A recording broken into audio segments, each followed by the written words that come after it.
हाँ तो देखो अपने को एग्जांपल्स के बारे में बात करना, ऑक्सीडाइजिंग एजेंट और रिड्यूसिंग एजेंट। तो पहला अपन ऑक्सीडाइजिंग एजेंट देख रहे हैं। तो इसमें अपने पास पहला एग्जांपल है K2Cr2O7, सेकंड अपन ले रहे हैं क्या, KMnO4, थर्ड अपने पास आ जाएगा CrO5, इसको भी रहने दो। अपने पास थर्ड आ जाएगा HNO3 और H2SO4। H2SO4 में भी हमको कंसंट्रेशन का थोड़ा ध्यान रखना पड़ेगा। तो यहाँ पे जो कंसंट्रेटेड H2SO4 होता है, मतलब हाई कंसंट्रेशन का सॉल्यूशन जब लेते हैं तो ऑक्सीडाइजिंग एजेंट की तरह बिहेव करेगा, क्योंकि उसका रिएक्टिविटी उतना नहीं होता है नॉर्मल का। तो ये हो गया अपने पास। अब देखो इन चारों में अगर तुम देखोगे तो मैंने जैसे भी एग्जांपल लिख दिया, तुमको कैसे पता चलेगा। तो एक छोटा सा कंसेप्ट होता है जिसको तुम लगा के पता कर सकते हो कि कोई भी अगर मॉलिक्यूल है तो वो ऑक्सीडाइजिंग एजेंट की तरह बिहेव करेगा या नहीं करेगा। तो इसका सबसे आसान तरीका होता है कि तुम क्या करो, जो भी मॉलिक्यूल के अंदर सेंट्रल एटम है उस सेंट्रल एटम का ऑक्सीडेशन स्टेट निकालो। अब सेंट्रल एटम कैसे फाइंड करेंगे, पहली बात तो अपने पास यही है। तो मैंने तुमको ध्यान होता चीज एक दिन एक चीज बताया था कि जो एटम मॉलिक्यूल में सबसे कम नंबर में होता है, जो अपने पास क्या रहेगा, लीस्ट नंबर में रहेगा, उसको अपन क्या बोलेंगे, नॉर्मली ऐसा बोल सकते हैं सेंट्रल एटम। ठीक है। तो जो लीस्ट नंबर में होता है वो अपने पास क्या होता है, सेंट्रल एटम होता है। तो यहाँ पे अगर अपन देखें सेकंड वाले में, पहले में पोटेशियम और क्रोमियम है, तो यहाँ पे जो सेंट्रल एटम है वो क्रोमियम होगा। ये फिर इन पॉइंट अपने पास इलेक्ट्रोनेगेटिविटी से रिलेटेड आता है, लीस्ट इलेक्ट्रोनेगेटिव। तो इलेक्ट्रोनेगेटिविटी अभी अपन ने पढ़ा नहीं है। तो देखो मैंने इनऑर्गेनिक इसलिए पहले स्टार्ट किया है क्योंकि अपने को फिजिकल के चैप्टर में भी थोड़ा थोड़ा इनऑर्गेनिक का जरूरत पड़ने लगा है।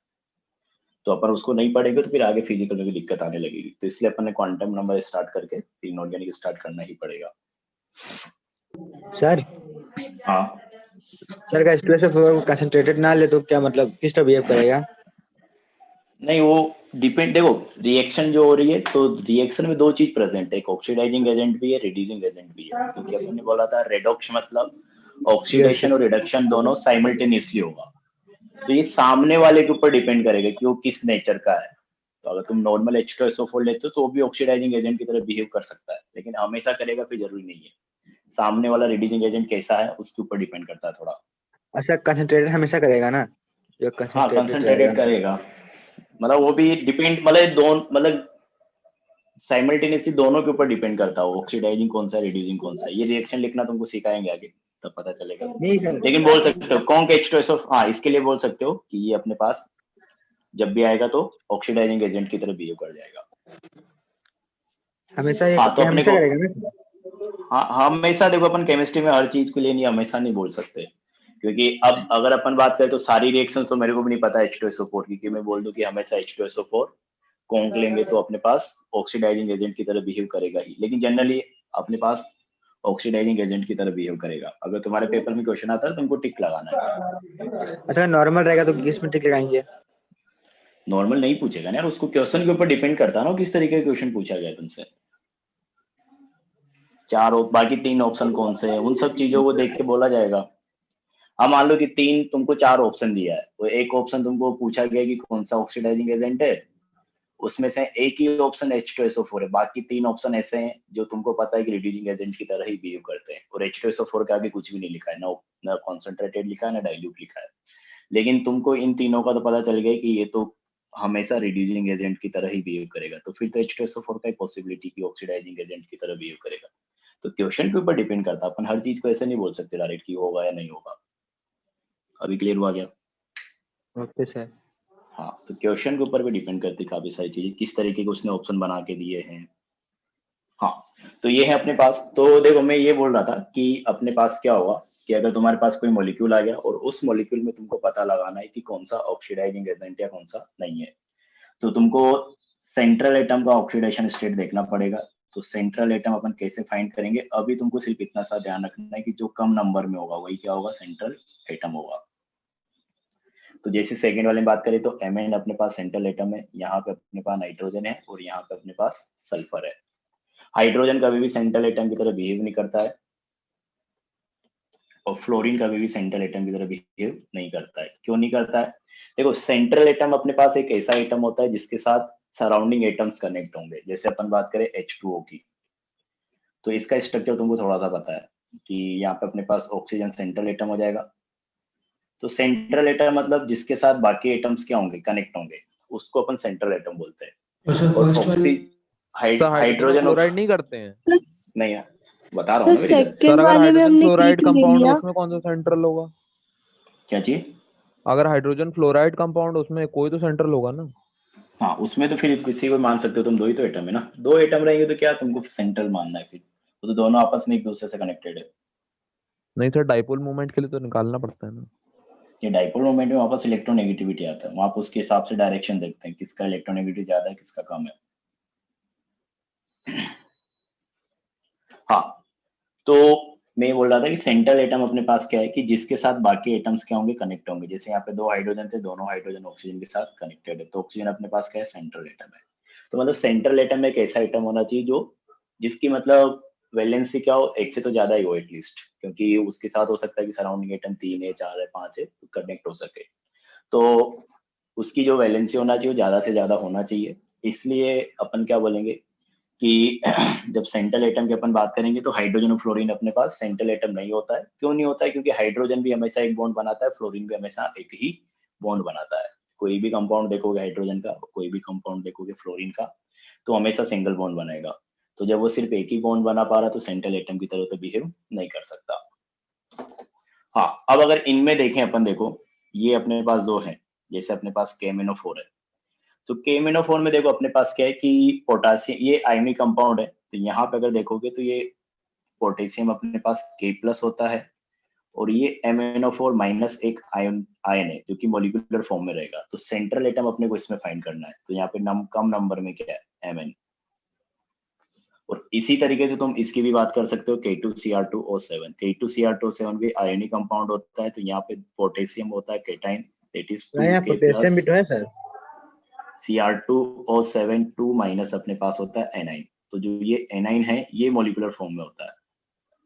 तो इस एनाइन के अंदर अपने को सेंट्रल एटम निकालना पड़ेगा, जो कि क्या आ जाएगा, क्रोमियम आ जाएगा। क्या बोल रहे हो सर KMnO4 में सर पोटेशियम को नहीं कह सकते हैं? पोटेशियम तो अलग यूनिट हो गया ना, वो केटाइन है। Mn रहेगा ना? अरे मॉलिक्यूल मतलब वहां पे एक से ज्यादा एटम तो होने चाहिए ना, ये तो केटाइन है, तो एकदम अलग हो गया, एटॉमिक फॉर्म में केटाइन बना है।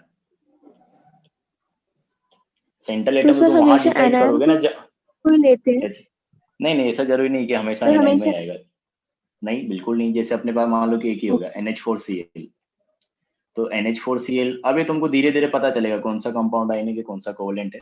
तो ये अभी तुम्हें बता दे रहा हूँ कि जैसे NH4+ है और Cl- है, इस तरीके से अपने पास NH4+ केटाइन है। अब यहाँ पे एक से ज्यादा एटम है, मतलब ये मोलिकुलर फॉर्म में आ गया, तो अब इसमें अपने को सेंट्रल एटम देखना पड़ेगा, क्योंकि Ni तो Cl- है, तो एक ही एटम है, तो इसकी तो क्या ही बात करोगे। तो ये मोलिकुलर फॉर्म में है, तो यहाँ पे तुमको क्या देखना है, सेंट्रल एटम, तो क्या जाएगा, नाइट्रोजन आ जाएगा, क्योंकि नाइट्रोजन का नंबर कम है। तो केटाइन भी हो Cl तो सकता है, माइनस Ni में भी हो है सकता है। क्या चीज? सर, Cl होगा ना इसमें तो। क्या बोले? सर इसमें Cl होगा ना, Cl। Cl क्या होगा? सर Cl होगा ना सेंट्रल एटम। नहीं, देखो वही तो मैं समझाने की कोशिश कर रहा हूँ। देखो मैं क्या बोल रहा हूँ कि जब अपने पास मॉलिक्यूलर सेंट्रल एटम, अपन क्या देखना चाह रहे हैं कि जब अपने पास एक से ज्यादा एटम्स रहेंगे ना, तब तो अपने को सेंट्रल एटम डिसाइड करना पड़ेगा ना। अगर एक यस ही सर। एटम है तो उसमें क्या सेंट्रल एटम डिसाइड करेंगे। तो मैं ये समझाने की कोशिश कर रहा हूँ कि N जैसे भी अपने तो पास, एक है और Cl भी तो एक ही सुनो है तो सही, इसमें। अगर अपन इसकी बात करें, ये पहला कंपाउंड अपने पास ये आयोनिक कंपाउंड है। तो आयोनिक कंपाउंड में क्या होता है, एक यूनिट केटाइन होता है और एक यूनिट एनाइन होता है।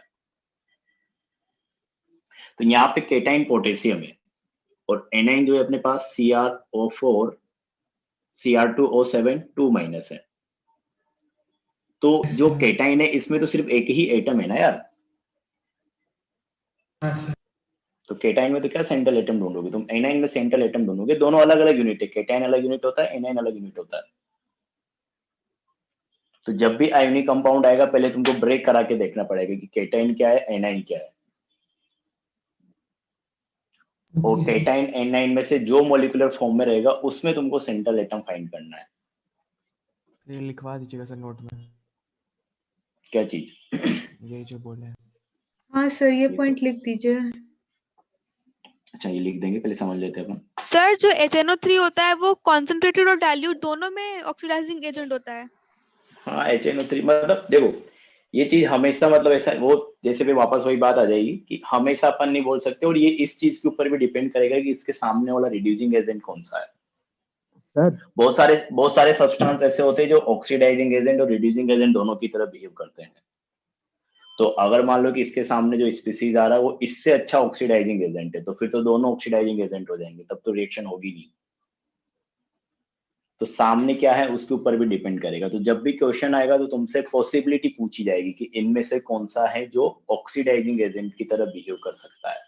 ये अपन कभी नहीं बता पाएंगे कि हमेशा ऑक्सीडाइजिंग एजेंट की तरह ही बिहेव करेगा, क्योंकि जो रेडॉक्स रिएक्शन हो रही है वो दो चीजों मतलब साइमल्टेनियस बिहेवियर है, वो ऑक्सीडेशन रिडक्शन दो मॉलिक्यूल का मिला के, अगर नॉर्मल अपन बात करें तो। और नॉर्मल कंडीशन बोल सकते हो कि HNO3 अपने को दिया है तो उसको मैं बोल सकता हूँ कि वो एक अच्छा ऑक्सीडाइजिंग एजेंट है। हाँ, तो और किसी का कुछ पूछना है? सर तो फिर आपने H2SO4 में कंसंट्रेटेड क्यों लिखा है, जब जब सर H2SO4 भी बिहेव कर सकता है ऑक्सीडाइजिंग एजेंट की तरह? अरे लो यार, ये हटा दिया। ठीक,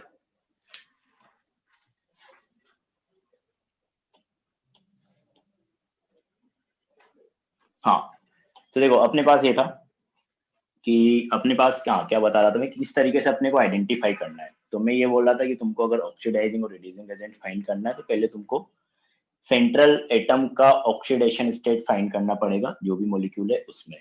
ठीक है, तो अपन थोड़ा सा कोशिश ये कर रहे हैं कि किस तरीके से अपन सेंट्रल एटम फाइंड कर पाएंगे। तो इसमें अपन ने लिखा कि अपने पास सेंट्रल एटम फाइंड करने का अभी तो अपन सिर्फ एक ही रूल समझ पाएंगे कि जो अपने पास कम नंबर में रहेगा नॉर्मली उसी को अपन क्या मान के चलते हैं, सेंट्रल एटम। तो अपने पास यहाँ पे जो ज्यादातर कंपाउंड्स आएंगे वो आयोनिक कंपाउंड आएंगे। ठीक है, तो आयोनिक कंपाउंड में अब कौन केटाइन है कौन एनाइन है वो सब चीजें याद करने की होती है, जो धीरे धीरे तुमको जैसे जैसे अपन यूज करते जाएंगे वैसे वैसे याद हो जाएगा। जैसे तुमने बचपन से तुम NaCl पढ़ते आ रहे हो, तो तुम NaCl पढ़ते आ रहे हो इसलिए तुमको पता है वहां पे कि Na प्लस अपने पास क्या है, केटाइन है, और Cl माइनस अपने पास क्या है, एनाइन है। हाँ, तो इसी तरीके से अपन जितने भी कंपाउंड यूज में लेते हैं ना धीरे धीरे तुमको याद होते जाएंगे। तो ऐसे तुमको एग्जाम में नहीं घबराना कि एग्जाम में चीजें डायरेक्ट नहीं पूछी जाएगी। जब भी पेपर बनाते हैं तो इस बात का ध्यान रखा जाता है कि इस टाइम पे तुम उस चीज को समझ पा रहे हो कि नहीं समझ पा रहे हो। तो अभी ऐसे क्वेश्चन तुम्हारे पास नहीं आएंगे, लेकिन अपने को तो फाइनल एग्जाम की तैयारी करनी ना, तो वहां पे तो पूछ सकता है क्योंकि उस टाइम तक तुम सब कुछ पढ़ चुके होंगे। तो अपने को अभी पढ़ रहे कंसेप्ट तो एग्जाम्पल्स तो अभी ही करने पड़ेंगे। तो स्टार्टिंग में इसलिए थोड़ा दिक्कत होता है, सबको ही होता है कि काफी सारी चीजें होती है जिनको बैलेंस करके चलना पड़ता है। तो मैं ये बताने की कोशिश कर रहा हूँ देखो कि अब अपने पास मान लो कि जैसे K2Cr2O7 आ गया, तो इस K2Cr2O7 में अपने को मान लो कि सेंट्रल एटम फाइंड करना है, तो आयोनिक कंपाउंड में अपने को हमेशा क्या करना पड़ेगा, पहले केटाइन और एनाइन को सेपरेट करना पड़ेगा। तो चाहो तो अपन पॉइंट बना के लिख सकते हैं कि in case of ionic compound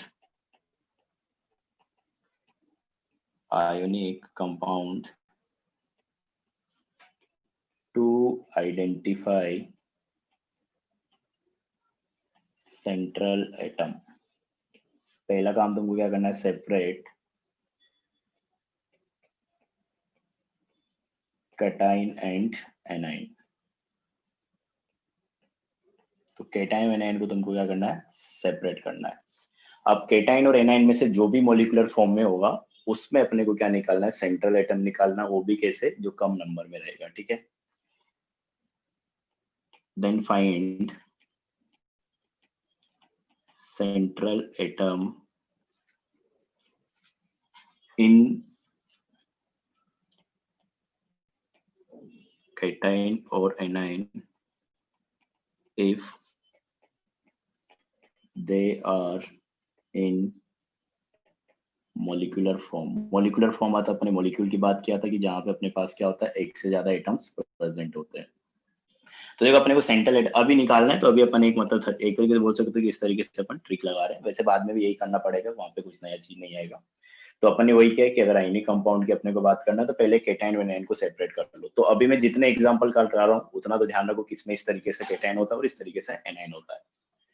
वो धीरे धीरे एग्जांपल्स आते जाएंगे तो चीजें अपने आप मतलब, क्योंकि ये सारी चीजें ना, जैसे ये सारे कंपाउंड जैसे KMnO4 हो गया, K2Cr2O7 हो गया, ये सब इतनी बार यूज होंगे ना कि तुमको अपने आप वो माइंड में बैठ जाएगी। तो वो तुमको एक्स्ट्रा एफर्ट लगाने की जरूरत नहीं इन सब चीजों के लिए कि तुम बैठ जाओ इनको याद करने की इसमें पोटेशियम कैटाइन है Cr2O7 2 माइनस एनाइन है, तो ऐसा कुछ करने की जरूरत नहीं है। और एग्जाम में ये सब नहीं आएगा, क्योंकि अभी जो एग्जाम पेपर बनाया जाता है तो ध्यान रखा जाता है इसको कि तुम 11th के बच्चे हो तो तुमको ये सब चीजें अभी उतनी नहीं पता होगी, तो बस पढ़ते रहना है तो अपने आप सेट हो जाते हो सब माइंड में। तो ये हो गया। तो मैं वही बोल रहा था कि जैसे अपने पास पहला एग्जाम्पल था K2Cr2O7, तो K2Cr2O7 की अगर अपन बात करें तो यहाँ पे अपने पास क्या है, केटाइन जो है पोटेशियम है और एनाइन जो है अपने पास Cr2O7 2 माइनस है। तो देखो एनाइन में दो एटम है अपने पास, क्रोमियम और ऑक्सीजन, दो टाइप के एटम्स है जिनके कॉम्बिनेशन से एनाइन बना है, मतलब ये मोलिकुलर फॉर्म में है। अब इसमें अपने को क्या करना पड़ेगा, सेंट्रल एटम फाइंड करना पड़ेगा। पोटेशियम तो एक सिंगल एटम है तो इसको तो अपन मोलिक्यूल बोल ही नहीं सकते या मोलिकुलर फॉर्म बोल ही नहीं सकते।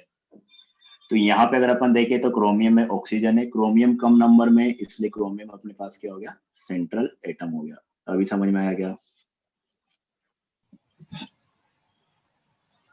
अरे अभी यस समझा? सर। सर समझ गया। इसी तरीके से KMnO4 की बात करें तो यहाँ पे केटाइन है अपने पास K+ और एनाइन अपने पास होगा MnO4-। तो तुमको K+ मतलब वही सिंगल एटम हो गया वापस, तो ये मोलिकुलर फॉर्म तो नहीं हुआ। मोलिकुलर फॉर्म तो ये है क्योंकि यहाँ पे दो टाइप के एटम्स है, एक Mn है और एक ऑक्सीजन है। ओके अब तुमको यहाँ से सेंट्रल एटम निकालना है तो Mn कम Mn नंबर में, मतलब Mn अपने पास क्या हो गया, सेंट्रल एटम हो गया। यहाँ पे तो अपने पास ये मोलिकुलर फॉर्म में होता है, मतलब ये कोई आयोनिक कंपाउंड नहीं, कोवेलेंट कंपाउंड है HNO3। तो HNO3 में अगर देखोगे तो अपने पास 3 एटम है, हाइड्रोजन है, नाइट्रोजन है, सर अगर ऑक्सीजन है। NaCl होगा तो सर उसमें क्या होगा, सेंट्रल एटम?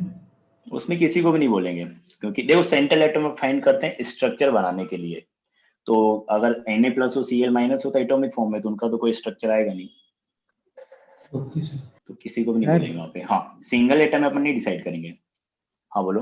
सर आप बताएं सर, हाइड्रोजन और फ्लोरीन से सेंट्रल एटम कभी नहीं हो सकते हैं, तो सर क्या हाँ, मतलब फर्स्ट ग्रुप के और हाइड्रोजन ग्रुप के कोई भी नहीं हो सकते हैं क्या? सबके लिए नहीं नहीं, वैलेंसी ऐसा एक ही तो होती ऐसा है ना थोड़ी सर? मैंने बोला। नहीं, बिल्कुल नहीं होती है सबकी एक। क्लोरीन की एक क्लोरीन से भी ज्यादा सर। वैलेंसी हो सकती है, ये अपन पढ़ेंगे बॉन्डिंग में। वो तुम ऑक्टेट रूल के हिसाब से सोचोगे तो तुमको लगेगा कि सिर्फ एक ही वैलेंसी होती है। ऑक्टेट रूल सिर्फ सेकंड पीरियड के एलिमेंट्स में फॉलो होता है, इन सब की अपन बॉन्डिंग में बात करेंगे। अच्छा ग्रुप, लेकिन सर ग्रुप वन में तो सबकी एक ही होगी ना सर, ग्रुप वन में? नहीं, ग्रुप 1 के लिए अलग कैसे होता है, वो सारे मेटल्स है, वो सारे मेटल्स है, तो positive K+, Na+, lithium plus, मतलब पॉजिटिव चार्ज की फॉर्म में एग्जिस्ट करता है वो हमेशा, कोई भी कंपाउंड उनका रहेगा तो वो कोवेलेंट बॉन्ड बनाते ही नहीं है। तो वो सब बाद में आएगा, पहले तुम जो पढ़ा रहा हूँ वो देखो कि अपने पास जैसे HNO3 है, तो HNO3 में 3 टाइप के एटम्स है, हाइड्रोजन, नाइट्रोजन और ऑक्सीजन। तो हाइड्रोजन और ऑक्सीजन, सॉरी हाइड्रोजन और नाइट्रोजन अपने पास 1 1 है, तो इन दोनों में से एक सेंट्रल एटम होगा। लेकिन अपन लिख चुके हैं कि फ्लोरीन और हाइड्रोजन कभी भी नहीं हो सकता, तो अपने पास नाइट्रोजन बचा, मतलब नाइट्रोजन हो गया अपने पास सेंट्रल एटम। इसी तरीके से यहाँ पे आ जाएगा सल्फर, सेंट्रल एटम। अब सेंट्रल एटम का तुमको ऑक्सीडेशन स्टेट निकालना है, तो ये चीज मैं डायरेक्ट लिख दे रहा हूँ क्योंकि अपन सीख चुके हैं कि अगर अपन यहाँ पे Cr2O7 2 माइनस में क्रोमियम का ऑक्सीडेशन स्टेट निकालेंगे तो ये अपने पास आएगी +6, देख भी सकते हो। MnO4 माइनस में अगर Mn का निकालोगे तो ये तुम्हारे पास आएगा +7। HNO3 में नाइट्रोजन का निकालोगे तो ये आएगा +5, सल्फर का निकालोगे तो +6। ठीक है, तो ये तो अपन जैसे निकालते आ रहे थे पहले वैसे ही निकाला गया है, तो ये अपने पास ऑक्सीडेशन स्टेट आ गई। अब अपने को सर कैसे पता चलेगा? हाँ बताओ। सर एक किसी मिक्स्ड कंपाउंड का सेंट्रल एटम बता दिए कैसे निकालें? मिक्स्ड कंपाउंड अपन अभी पढ़े ही नहीं है। मिक्स कंपाउंड मतलब दो कंपाउंड उसमें मिक्सर की फॉर्म में प्रेजेंट रहता है। जैसे या तुम लोग ज्यादा इधर उधर डिस्कस करते रहते हो। देखो अपने पास जैसे Pb3O4 है, जो कि अच्छी बात है वैसे पूछना, लेकिन अपन अभी टाइम इतना लेट तुम्हारा बेच है कि एक्स्ट्रा चीजें डिस्कस नहीं कर सकते। तो यहाँ पे अपने पास यही तुम्हारा पहला बेच होता है, तो अपन सब चीज डिस्कस करते हुए चलते हैं। तो ये अपने पास जैसे ये मिक्स्ड कंपाउंड है Pb3O4, तो ये ऐसा Pb3O4 ऐसा कोई कंपाउंड मिलता ही नहीं है, वो इन दोनों का मिक्सचर होता है, PbO और PbO2 का।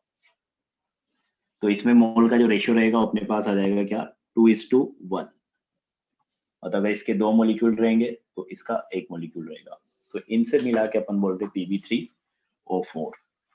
तो PbO में अलग निकालना पड़ेगा तुमको और PbO2 में तुमको अलग निकालना पड़ेगा। तो PbO में आएगा +2 और PbO2 में आएगा +4।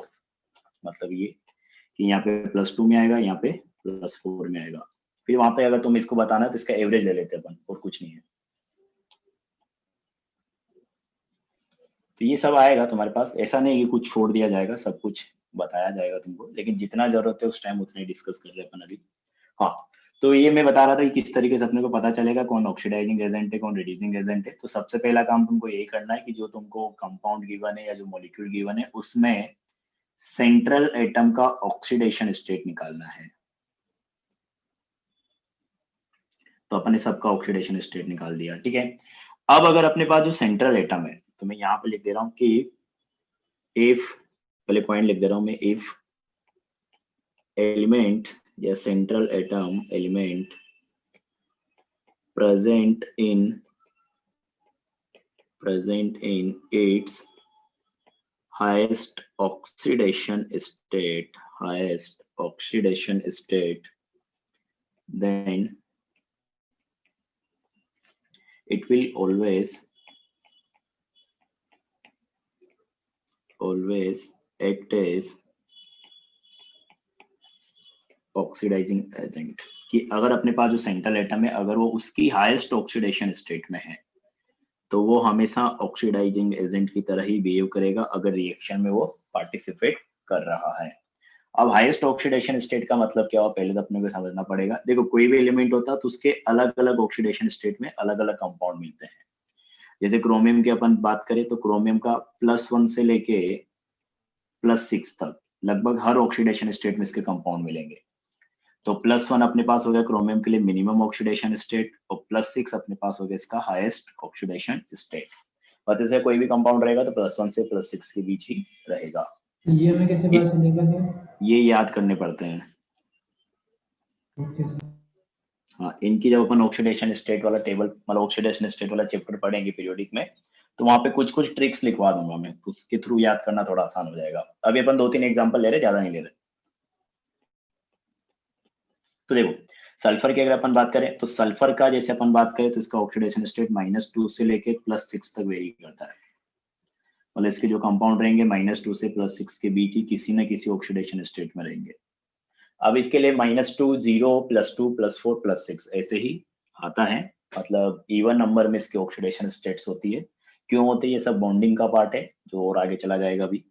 तो अभी तो अपन ऐसे ही पढ़ ले रहे हैं समझने के लिए। तो नाइट्रोजन है, नाइट्रोजन की अगर अपन बात करें तो नाइट्रोजन का -3 से +5 तक वेरी करता है ऑक्सीडेशन स्टेट। तो नाइट्रोजन के लिए मिनिमम हो गया -3 और मैक्सिमम हो गया +5। ठीक है। सर ये मिनिमम अब मैक्सिमम देखो निकालेंगे कैसे? ये मैं वही तो बोला अपन पढ़ेंगे जब ऑक्सीडेशन स्टेट वाला तो चैप्टर जब पढ़ेंगे। पढ़ेंगे तो सर अब क्या करें सर? अभी अभी अगर पता नहीं चला सर हाईएस्ट नहीं है तो सर कैसे पता करेंगे कि हाईएस्ट है कि नहीं है? इतनी देर से क्या बोल रहा हूँ कि अभी तुमको ये समझना है किस तरीके से अपन फाइंड कर रहे हैं। अभी इसके क्वेश्चन नहीं आएंगे तुम्हारे पास। Okay sir. हाँ, ये तुमको अब देखो, अब ऐसा तो नहीं होगा ना कि अपन जैसे यहाँ पे रेडॉक्स रिएक्शन पढ़ रहे हैं, अब जब अपन ऑक्सीडेशन नंबर पढ़ेंगे तो वापस फिर इन सब चीजों को पढ़ेंगे क्योंकि तब तो फिर टॉपिक अलग अलग हो जाएगा। तो मैं यही तो बोला कि अभी जब तुम्हारा 11th का पेपर बनेगा टेस्ट वगैरह तो इस चीज का ध्यान रखा जाता है। किसी भी बेच की तुम बात कर लो कि तुम अभी उस चीज को प्रिडिक्ट कर पाओगे कि नहीं कर पाओगे। अब अभी तुमसे मैंने इतना सा सेंट्रल एटम तुमको बता दिया तो अब ऐसा थोड़ी ना कि कोई भी मॉलिक्यूल दे दिया जाएगा कि सेंट्रल एटम फाइंड करो। अभी अपन इतना सा सीखा है ताकि अपन अपना काम चला सके। तो ये तो मैं एग्जांपल की तरह दे रहा हूँ कि ऐसे ऐसे हाईएस्ट, मिनिमम और मैक्सिमम का मतलब ये होता है। किसका कितना मिनिमम होता है, क्या मैक्सिमम होता है, ये सब बॉन्डिंग और पीरियोडिक का पार्ट होता है। तो इसीलिए तो मैं बोल रहा था कि अपने को पीरियोडिक इसलिए स्टार्ट करना पड़ रहा है क्योंकि फिजिकल में भी जैसे जैसे आगे बढ़ते जाएंगे थोड़ा थोड़ा इनऑर्गेनिक अपने को जरूरत पड़ेगा। तो हाँ, तो ये सब चीजें अपने को ज्यादा टाइम नहीं लगेगा। इनऑर्गेनिक में भी 3 से 4 क्लास हो जाएगी तो ये सब चीजें कवर हो जाएगी। छोटे छोटे टॉपिक्स है सब इनऑर्गेनिक के। हाँ, तो अपने पास जैसे मिनिमम ये वाला हो गया और ये वाले अपने पास इन सब के लिए मैक्सिमम हो गए। हाँ, तो अपन बोल रहे थे कि अगर कोई भी एलिमेंट अपनी मैक्सिमम ऑक्सीडेशन स्टेट में होता है तो हमेशा ऑक्सीडाइजिंग एजेंट की तरह बिहेव करता है। अब देखो इसका क्या, क्यों ऐसा हो रहा है। अब जैसे अपन क्रोमियम की ही बात कर ले K2Cr2O7 में, तो K2Cr2O7 में अगर अपन क्रोमियम की बात करें जो कि किसमें +6 ऑक्सीडेशन स्टेट, तो अपने को पता है कि यहाँ पे क्रोमियम का अपने को देखना है कि ऑक्सीडेशन होगा या रिडक्शन होगा, उसके हिसाब से अपने को बात करनी है। सर पेज थोड़ा तो ऊपर क्रोमियम, कर हाँ क्रोमियम अपने पास क्या है, मैक्सिमम ऑक्सीडेशन स्टेट में है। तो अब इसका ऑक्सीडेशन स्टेट +6 से तो आगे नहीं बढ़ सकता, +6 से आगे तो नहीं जाएगा ना, क्योंकि वो तो मैक्सिमम है। तो +6 से आगे नहीं जा सकता, मतलब ये ऑक्सीडाइज नहीं हो सकता। इसके पास सिर्फ एक ही ऑप्शन है कि अपना ऑक्सीडेशन स्टेट को कम कर सके, और सर मतलब ये सिर्फ मतलब क्या हो सकता है, रिड्यूस हो सकता है बस। सर अगर मिनिमम वो मतलब रिड्यूसिंग एजेंट है। हाँ एकदम सही समझे हो। ये समझ में आएगा कि अगर क्रोमियम अपने पास Yes, sir, मैक्सिमम समझ में है तो मैक्सिमम से अब आगे ऑक्सीडेशन स्टेट नहीं बढ़ा सकता, वो ऑक्सीडेशन स्टेट नहीं बढ़ा सकता, मतलब वो ऑक्सीडाइज तो नहीं हो सकता फर्दर। तो जब भी रिएक्शन में जाएगा ये ऑक्सीडाइज तो नहीं होगा, ये जब भी अगर रिएक्शन में जा रहा है तो क्या होगा, रिड्यूस होगा। तो ये रिड्यूस होके किसी लोअर ऑक्सीडेशन स्टेट में जा सकता है, लोअर ऑक्सीडेशन स्टेट में जा सकता है। मतलब अगर ये लोअर ऑक्सीडेशन स्टेट में जाएगा तो इसका रिडक्शन होगा, तो रिडक्शन होगा मतलब ये क्या हो गया अपने पास, एक तरीके से खुद किसकी तरह बिहेव करेगा। अगर इसका रिडक्शन हो रहा है तो इसका रिडक्शन हो रहा है, तो सामने वाले का ऑक्सीडेशन होगा, तो इसको अपन क्या बोलेंगे, ऑक्सीडाइजिंग एजेंट।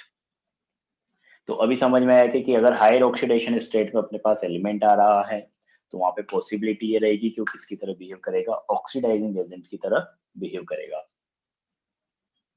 तो अगर तुमको क्या दे दिया जाए, 4 मॉलिक्यूल दे दिया जाए और पूछा जाए कि कौन सा ऑक्सीडाइजिंग एजेंट की तरह बिहेव करेगा, तो तुमको ये चेक करना है कि कौन से में जो सेंट्रल एटम है वो मैक्सिमम ऑक्सीडेशन स्टेट में प्रेजेंट है। अभी क्लियर है क्या? अरे समझ में यस आया? Sir, clear. सर अगर बीच की किसी Yes, sir. ऑक्सीडेशन स्टेट में तो कुछ भी हो सकता है। दोनों की तरह बिहेव कर सकता हो, फिर वो रिएक्शन देख के बता पाओगे, तुम ऐसे नहीं बता पाओगे किस टाइम पे किसकी तरह बिहेव कर रहा है। वो भी सही सोच रहे हो तुम कि अगर बीच के ऑक्सीडेशन स्टेट में है तो बढ़ा भी सकता है और कम भी कर सकता है, मतलब ऑक्सीडाइज भी हो सकता है, रिड्यूस भी हो सकता है, तो दोनों की तरह बिहेव कर सकता है वो फिर। तो वो सब पॉइंट अपन आगे लिखेंगे। हाँ तो देखो यहाँ पे अगर देखोगे तो जो अपन एग्जांपल्स लिखे ये सब की रेस्पेक्टिव ऑक्सीडेशन स्टेट है, हाईएस्ट वाली। क्रोमियम के लिए हाईएस्ट होता है +6, और अगर अपन बात करें Mn तो Mn के लिए हाईएस्ट होता है +7, नाइट्रोजन के लिए होता है +5, सल्फर के लिए होता है +6। इसलिए सब क्या कर रहे हैं, ऑक्सीडाइजिंग एजेंट की तरह बिहेव कर रहे हैं। ठीक है, तो ये तुमको भी समझना है किस तरीके से फाइंड करना है ऑक्सीडेशन स्टेट किसका कौन सा होता है, ये अपन बाद में डिस्कस करेंगे। तो ये ऐसे क्वेश्चन तुम्हारे पास अभी नहीं पूछे जाएंगे जब तक तुम ये सब चीजें नहीं पढ़ लोगे। ठीक है, ये हो गया अपने पास। हाँ अगर अच्छा मैं तुमसे पूछूं अगर कि SO3, तो SO3 का जैसे मैंने अभी बोला कि +6, या नहीं पता तो बता दे रहा हूँ कि +6 इसका हाईएस्ट ऑक्सीडेशन स्टेट होता है। तो अब मैं तुमसे पूछ रहा हूँ कि SO3 किसकी तरह बिहेव करेगा, ऑक्सीडाइजिंग या रिड्यूसिंग, तो क्या बोलोगे? Oxidizing agent. Oxidizing agent.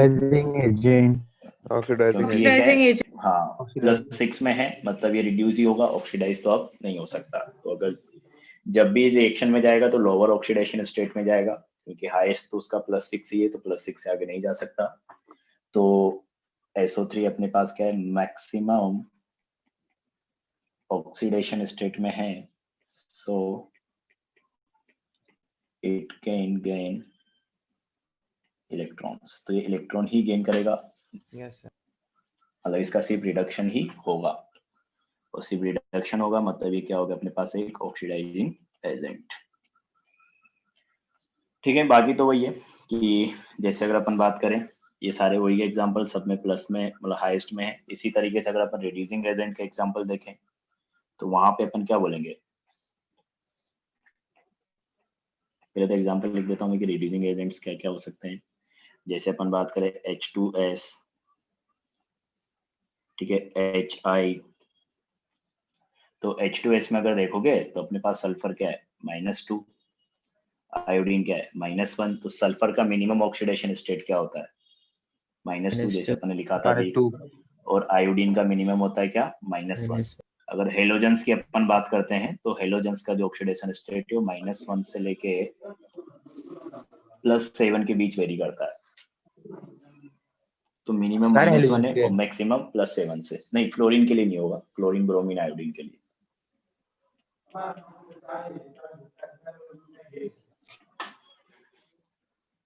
तो मिनिमम ऑक्सीडेशन स्टेट में इसलिए क्या होता है, रिड्यूसिंग एजेंट होते हैं और अच्छे रिड्यूसिंग एजेंट होते हैं सब।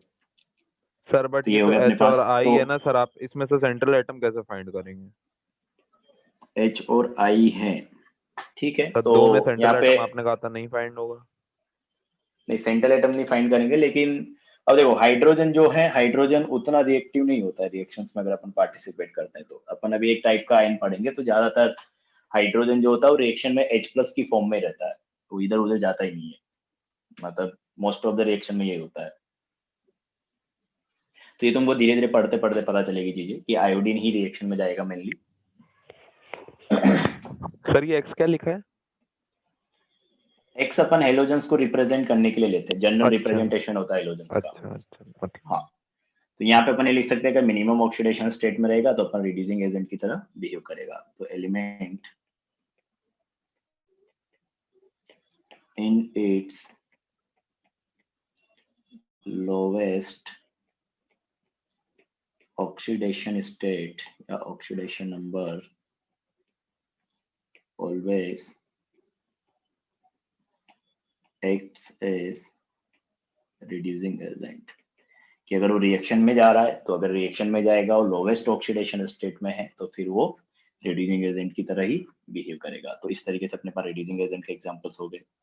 और एक अगला नोट तुम लिख लो, वही वाला जो कोई बोल रहा था कि अगर इंटरमीडिएट हुआ, बीच वाला ऑक्सीडेशन स्टेट हुआ तो बढ़ा भी सकता है और कम भी कर सकता है।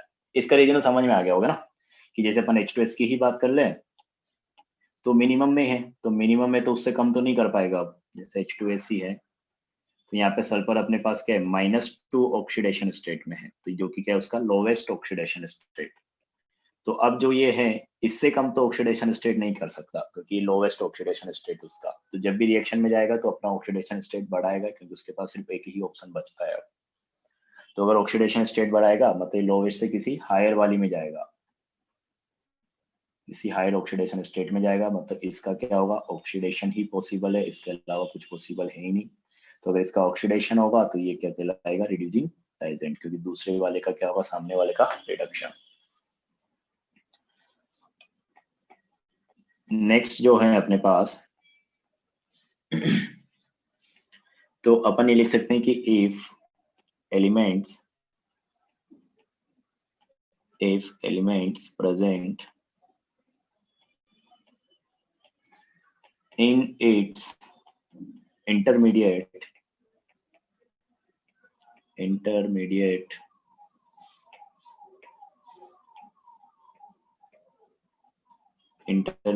oxidation state, then it may act as oxidizing agent and reducing agent, दोनों की तरह वो बिहेव कर सकता है। अब वो डिपेंड करेगा रिएक्शन में। तो यहाँ पे जैसे अपन बहुत सारे एलिमेंट्स हो सकते हैं, मतलब एग्जांपल जैसे अपन ले तो H2O2 अपने पास आ गया और H2O2 हो गया अपने पास। नेक्स्ट अपने पास क्या हो गया, NO2 हो गया, एक और ले लो HNO2 हो गया, इस तरीके से, ठीक है। तो यहाँ पे अगर देखोगे, अगर अपन ऑक्सीजन का ऑक्सीडेशन स्टेट निकाले तो यहाँ पे कितना आएगा ऑक्सीजन का, -1, ठीक है। तो ऑक्सीजन का मिनिमम क्या होता है, -2 होता है, पता ही होगा तुमको, और मैक्सिमम अपने पास इसका +2 तक जा सकता है ये। तो -2 से +2 तक अपने पास ऑक्सीजन का ऑक्सीडेशन स्टेट वेरी करता है। तो एक तरीके से इंटरमीडिएट हो गया कि इसका जो ऑक्सीडेशन स्टेट है मिनिमम होता है -2 ऑक्सीजन के लिए और मैक्सिमम होता है क्या, +2। तो ये बीच में है कहीं -1 पे। तो इसके पास ऑप्शन है कि ऑक्सीडेशन स्टेट को बढ़ा भी सकता है और कम भी कर सकता है, मतलब इसका ऑक्सीडेशन भी हो सकता है, रिडक्शन भी हो सकता है। तो जब ऑक्सीडेशन होगा तो रिड्यूसिंग एजेंट बन जाएगा, जब रिडक्शन होगा तो ऑक्सीडाइजिंग एजेंट बन जाएगा। तो एक तरीके से क्या हो सकता है, रिड्यूसिंग एजेंट भी हो सकता है और किसी रिएक्शन में ये ऑक्सीडाइजिंग एजेंट भी हो सकता है। इसी तरीके से NO2 में देखोगे तो नाइट्रोजन तुम्हारे पास किस में आएगा, NO2 है ना, तो नाइट्रोजन अपने पास आ जाएगा +4। नाइट्रोजन के लिए अभी अपन ने बात की कि नाइट्रोजन के लिए मिनिमम होता है -3, मैक्सिमम होता है +5 और ये अपने पास बीच में प्रेजेंट है 4 में।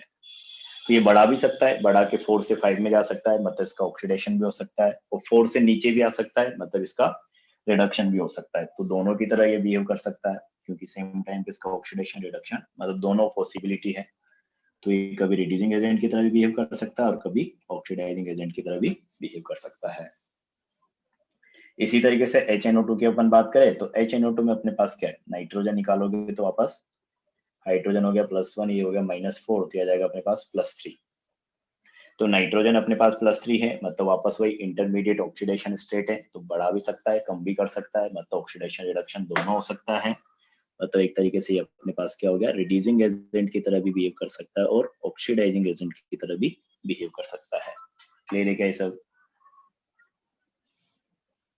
Yes sir. चलो तो तुमको अभी ये कंडीशन ही ध्यान रखना है कि कब किसकी तरह बिहेव करेगा।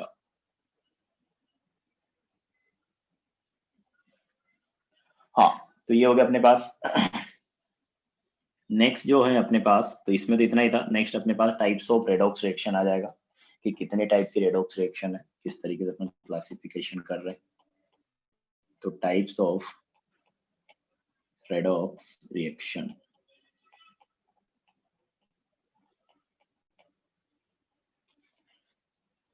ठीक है। तो ये रेडॉक्स रिएक्शन के टाइप्स के बारे में अपने को बात करना है। तो देखो अपने पास 3-4 तरीके से अपन इनको क्लासिफाई करते हैं, मेनली 4 तरीका है। तो देखो क्या क्या है, पहला अपन देखें, जैसे नाम से तुमको पता चल जाएगा किस तरीके से क्लासिफिकेशन हो रहा है। तो पहला जो टाइप है अपने पास, ये अपने पास आएगा intermolecular redox reactions.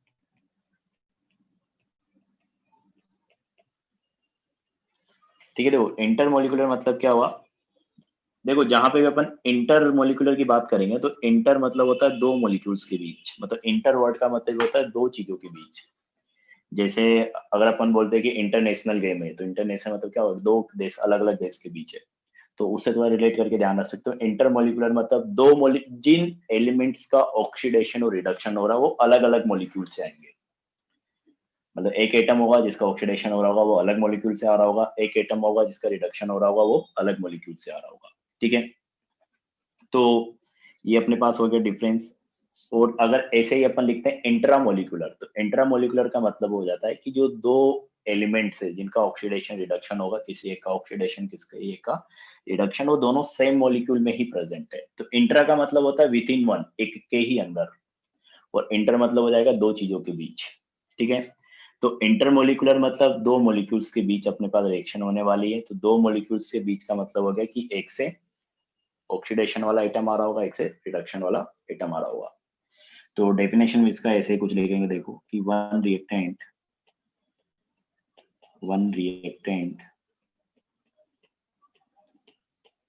Is oxidise, तो उसमें कोई एक एटम ऑक्सीडाइज होगा, वेयर इज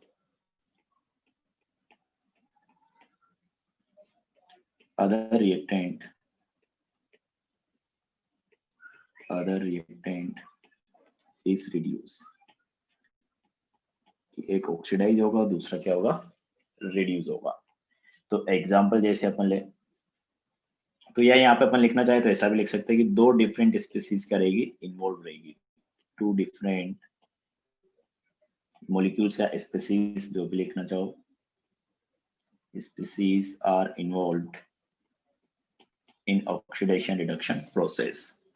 ठीक है, तो देखो एग्जांपल की अपन बात करते हैं। जैसे अपने पास क्या हो गया कि रिएक्शन अपन ले क्या बना सकते हैं यहाँ पे NO3-, इसका रिएक्शन अपन ने कराया किसके साथ, H2S के साथ। तो एक तरीके से NO3- कन्वर्ट हो रहा है किसमें, NH4+ में, और अपने पास H2S मान लो कन्वर्ट हो रहा है किसमें, HSO4- में। ठीक है, तो पहले तो मेरे को ये पता करके बताओ कि किसका ऑक्सीडेशन हो रहा है, किसका रिडक्शन हो रहा है। अच्छा, NO3- में नाइट्रोजन का ऑक्सीडेशन स्टेट क्या है, ऑक्सीजन का क्या है, नाइट्रोजन ऑक्सीजन में किसी एक को असाइन करना है, तो ऑक्सीजन को करेंगे अपन क्या, -2। सर नाइट्रोजन का +5 है। तो 5 है। हाँ, तो दोनों एक नाइट्रोजन पे -2 है, तो 3 नाइट्रोजन का मिला के कितना हो जाएगा, +6, तो सॉरी -6, मैं डायरेक्ट निकाल दूं कि एक नाइट्रोजन पे, सॉरी एक ऑक्सीजन पे अपन ने असाइन किया -2, 3 ऑक्सीजन है तो ऑक्सीजन की वजह से नेट चार्ज कितना आएगा, -6। अब अगर अपन देखें तो नेट चार्ज अपने पास क्या है, -1 है, तो नेट चार्ज -1 है, मतलब नाइट्रोजन पे कितना रहा होगा +5, तो नाइट्रोजन से प्लस आ रहा होगा 5 का, ऑक्सीजन से टोटल आ रहा है -6, तो बच कितना गया -1। या फिर तुम चाहो तो उस फॉर्मूले से भी कर सकते हो जो अपन ने किया था कि oxidation number of nitrogen +3 into oxidation number of oxygen equal to -1, और ऑक्सीजन में अपन ने -2 असाइन किया, तो उस हिसाब से तुम्हारे पास नाइट्रोजन पे आ जाएगा क्या +5। सर ऑक्सीडाइजिंग एजेंट हो गया। हाँ तो ये रिडक्शन हो रहा है, नाइट्रोजन का ऑक्सीजन रिडक्शन। नाइट्रोजन का सर रिडक्शन हो रहा है। वही चीज गलत निकाल लो ना, पता नहीं कैसे तुम्हारा रिडक्शन आ रहा है नाइट्रोजन का। हाँ नाइट्रोजन का रिडक्शन हो रहा है, सही निकाल लो।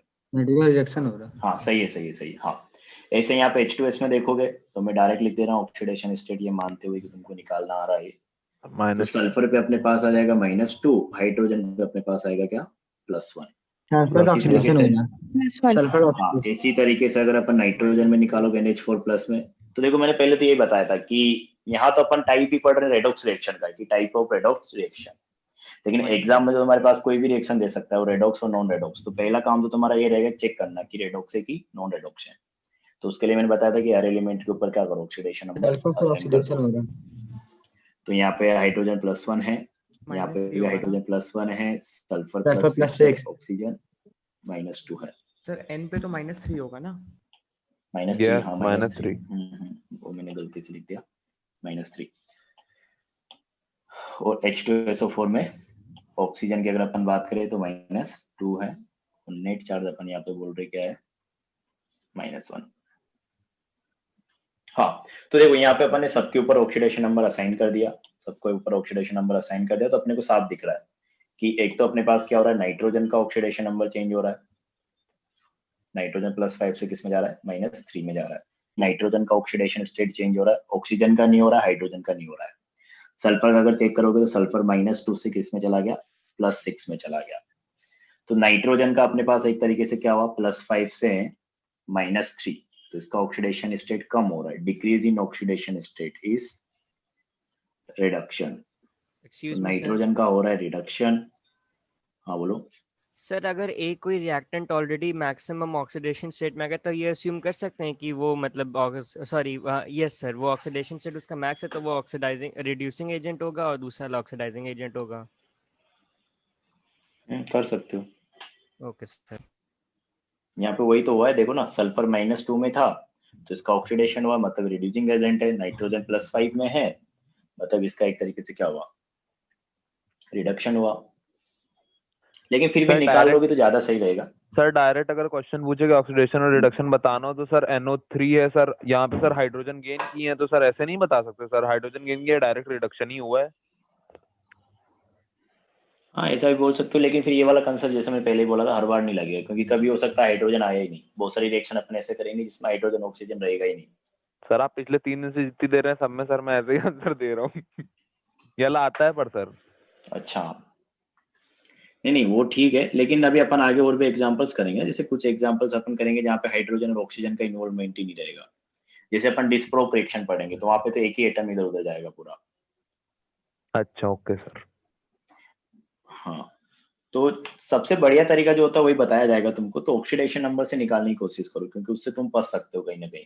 अब हो सकता है अपन क्लास में सारे एग्जांपल भी ऐसे करें कि जहाँ पे तुम्हारा कंसेप्ट लग जा रहा है, कभी मान लो कि कैसा आएगा जहाँ पे नहीं लगा पाए। वैसे अपन ये वाला जो तुम बोल रहे हो, वैसे तो अपन आगे और एग्जांपल करेंगे जिसमें हाइड्रोजन ऑक्सीजन का इन्वॉल्वमेंट ही नहीं होगा, फिर वहां पे दिक्कत हो सकती है। तो देखते हैं, ठीक है। तो ये हो गया अपने पास कि नाइट्रोजन +5 से किस में जा रहा है, -3 में जा रहा है। तो एक तरीके से इसका अपने पास ऑक्सीडेशन स्टेट कम हुआ, मतलब रिडक्शन हो गया। सल्फर की अगर अपन बात करें तो सल्फर यहाँ पे देखोगे तो -2 से +6 में गया है, मतलब इसका ऑक्सीडेशन स्टेट बड़ा है, मतलब इसका क्या हो गया, ऑक्सीडेशन हो गया। तो अपन यही तो बोला था कि इंटर मॉलिक्यूलर रेडॉक्स रिएक्शन में क्या होगा कि जिस एलिमेंट का ऑक्सीडेशन होगा वो अलग मॉलिक्यूल से आएगा, और जिसका रिडक्शन होगा वो अलग अलग मॉलिक्यूल से आएगा। मतलब जो ऑक्सीडेशन रिडक्शन वाले आइटम से वो अलग अलग मॉलिक्यूल से, मतलब दो मॉलिक्यूल्स के बीच यहाँ पे रिएक्शन होगी, एक तरीके से ऐसा हो गया। तो ये इंटर मॉलिक्यूलर हो गया। नेक्स्ट अपने पास सेकंड एग्जांपल अपन लिखते हैं क्या, इंट्रा मॉलिक्यूलर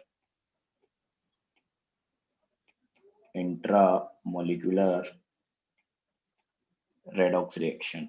तो इंट्रा मॉलिक्यूलर में वापस वही नाम से तुमको पता चल रहा है, मतलब रिलेट करना है कि इंट्रा मतलब एक ही मॉलिक्यूल के अंदर दोनों एटम्स प्रेजेंट रहेंगे जिसका ऑक्सीडेशन भी हो रहा है और रिडक्शन भी हो रहा है। तो ऐसी काफी सारी रिएक्शन मिलेगी जो इंट्रामोलिकुलर होती है। लेकिन अभी एक एक एग्जांपल अपन लेते हुए चल रहे, देखो कि डेफिनेशन लिख ले अपन कि one atom of given molecule is oxidized and other atom of same molecule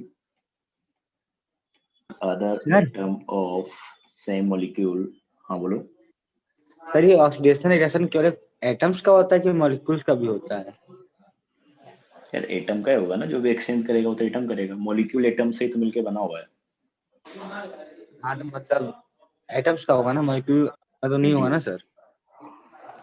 हाँ लेकिन अपन बोलने के लिए ऐसे बोल देते हैं, जैसे मान लो कि अपन यहाँ पे HNO3 में क्या बोल रहे हैं, KMnO4 आपने बताया ऑक्सीडाइजिंग एजेंट है सर, तो वो तो पूरा एक मॉलिक्यूल है ना सर। अरे तो KMnO4 में ये चीज तुमको समझ में आना चाहिए ना कि Mn की बात हो रही है, ये तो मतलब अंडरस्टूड है चीज। अपन इससे बचने के लिए कि KMnO4 में Mn का क्या हो रहा है, रिडक्शन हो रहा है, इसलिए अपन उसको क्या बोल रहे हैं, ऑक्सीडाइजिंग एजेंट। तो ये पूरा नहीं बोलने के लिए अपन सिर्फ बोल देते कि KMnO4 क्या है, ऑक्सीडाइजिंग एजेंट है। अगर तुमको पूरा स्पेसिफाई करना अच्छे से तो तुम यही बोलोगे, जैसे NO3 माइनस है तो यहाँ पे NO3 माइनस में नाइट्रोजन का रिडक्शन हो रहा है, और सिंपली अपन बोलना चाहे तो ये बोल देंगे कि NO3 माइनस का रिडक्शन हो रहा है। तो बोलने का तरीका है, अगर तुमको सही से बोलना है तो फिर वो जो तुम बोल रहे हो वैसे बोला जाएगा कि इस एलिमेंट का, और अपन जो पढ़ रहे हो भी तो ऐसे ही पढ़ रहे हैं ना कि इस एटम का ऑक्सीडेशन हुआ, इसका रिडक्शन हुआ। ये तो नहीं पढ़ा मॉलिक्यूल के हिसाब से, तो होगा तो एटम का ही, लेकिन बोलने के लिए अपन ऐसा बोल देते हैं। होता है मगर एटम का ही ना सर, केवल हमेशा? हाँ। ओके।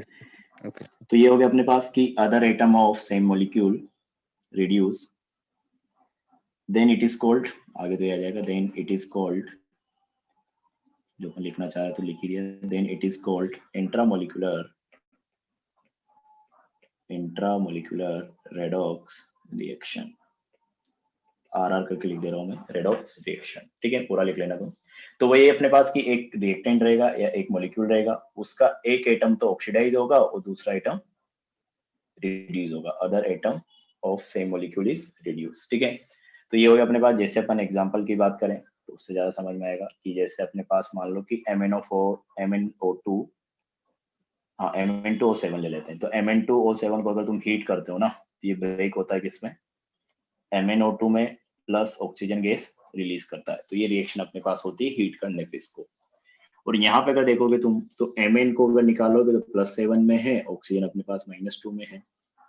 यहाँ पे अगर निकालोगे तो Mn +4 में है, ऑक्सीजन -2 में है, लेकिन इसमें ऑक्सीजन 0 में है। तो ये तो ऑक्सीडेशन स्टेट आ गई। अब यहाँ पे अगर देखोगे तो एक तरीके से क्या हो रहा है कि Mn जो है +7 से किस में जा रहा है, +4 में जा रहा है, मतलब इसका क्या हुआ, रिडक्शन हुआ। और इसी एटम में, इसी मॉलिक्यूल में जो ऑक्सीजन है, दूसरा जो एलिमेंट है, उस एलिमेंट में ऑक्सीजन जो है -2 से 0 में जा रहा है, मतलब ऑक्सीजन का एक तरीके से क्या हुआ, ऑक्सीडेशन हुआ, और Mn का अपने पास क्या हो गया, रिडक्शन हो गया। तो जो दो एटम है या जो दो एलिमेंट है, तो जो दोनों, एक का ऑक्सीडेशन हो रहा है, एक को रिडक्शन हो रहा है, सेम मॉलिक्यूल में ही प्रेजेंट है, इसलिए अपन उसको क्या बोल रहे हैं, इंट्रा मॉलिक्यूलर। तो इसी मॉलिक्यूल में Mn का हुआ क्या, रिडक्शन, और इसी मॉलिक्यूल में जो ऑक्सीजन है, ऑक्सीजन का हुआ क्या, ऑक्सीडेशन। तो दोनों एलिमेंट एक ही मॉलिक्यूल में प्रेजेंट है, इसलिए अपन उसको बोल रहे हैं क्या, इंट्रा मॉलिक्यूलर। समझ में आया क्या? Yes sir. चलो थर्ड टाइप जो है ये थोड़ा इंपॉर्टेंट है, थर्ड वाला। थर्ड टाइम अरे इसमें टाइप्स में पढ़ रहे ना अपन, टाइप्स ऑफ रिएक्शन। बहुत टाइप है सर, वो बोल रहा हूँ। क्या? कुछ नहीं। हाँ, डिस्प्रपोर्शनेशन। सर एक बार डेफिनेशन पे जा सकते हैं प्लीज सर, सेकंड वाले का। बिल्कुल, थैंक यू। पहले पूरा। हाँ, डिस्प्रपोर्शनेशन रिएक्शन, तो इसको शॉर्ट में अपन बोलते हैं डिस्प्रोप रिएक्शन। डिस्प्रोप रिएक्शन तो कॉमनली अपन ऐसे बुलाते हैं इसको, बड़ा सा नाम है इसलिए। हाँ जल्दी से लिखो।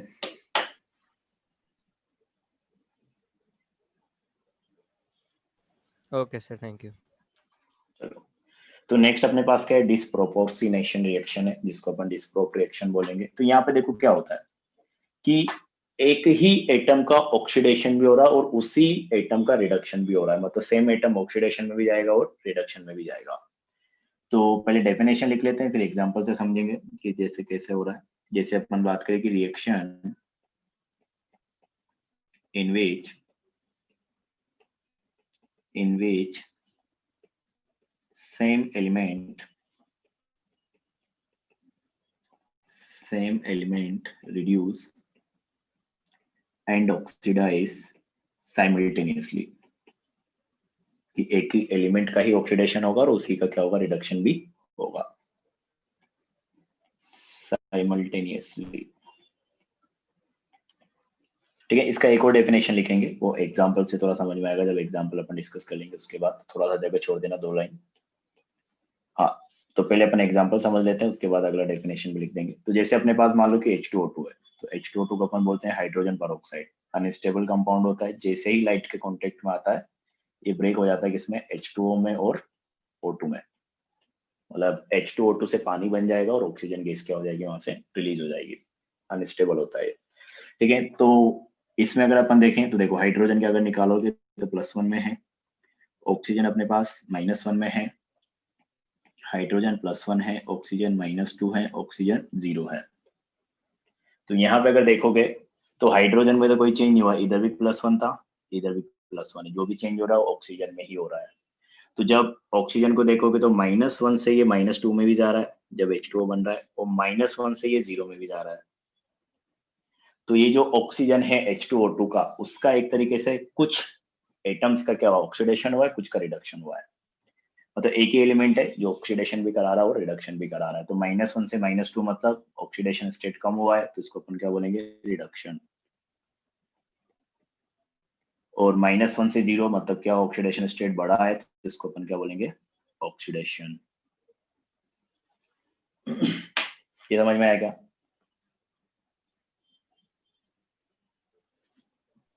सर ये तो सिर्फ थोड़े स्पेसिफिक केसेस में ही होता होगा।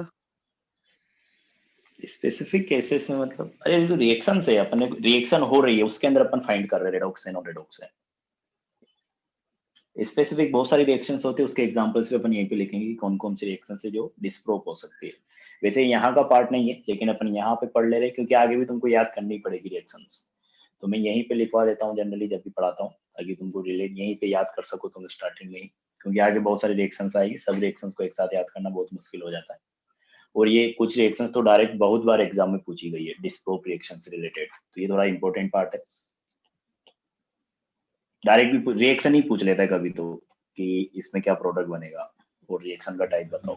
सर एनसीईआरटी में तो सर रिडॉक्स रिएक्शन के टाइप में सर कॉम्बिनेशन और डिस्प्लेसमेंट और डिकम्पोजिशन और डिस्प्रोप वो सब तो ऐसे ही है, वो कोई उतना इंपॉर्टेंट नहीं है। सब तो समझ में आता है।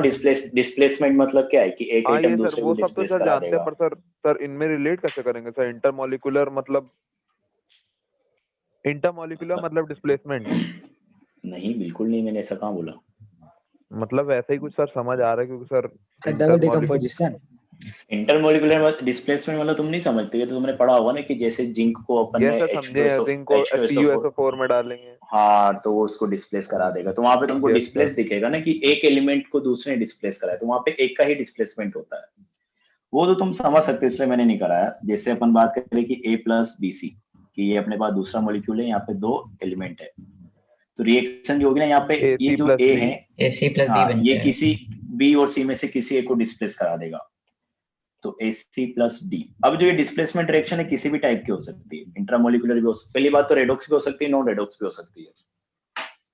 इसका एग्जांपल अभी फिर ध्यान नहीं आ रहा, रेडॉक्स नॉन रेडॉक्स तो मुश्किल है। वैसे रेडॉक्स ही होती है क्योंकि अपन इलेक्ट्रोकेमिस्ट्री में पढ़ते हैं। हाँ, तो अब इंटर होगी और तुमको ऑक्सीडेशन स्टेट निकाल के पता चलेगा।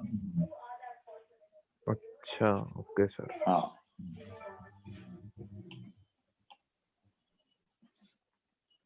हाँ, तो डिस्प्रोप रिएक्शन में समझ में आएगा कि एक ही एलिमेंट का ऑक्सीडेशन भी हो रहा है, रिडक्शन भी हो रहा है। तो मैं यहाँ से एक चीज बोलना चाह रहा हूँ, देखो कि अगर एक ही एलिमेंट का ऑक्सीडेशन भी हो रहा है, रिडक्शन भी हो रहा है, तो वो जो एलिमेंट जो क्या हो रहा है, ऑक्सीडाइज रिड्यूस दोनों हो रहा है एक ही टाइम पे, वो 3 ऑक्सीडेशन स्टेट में प्रेजेंट रहेगा।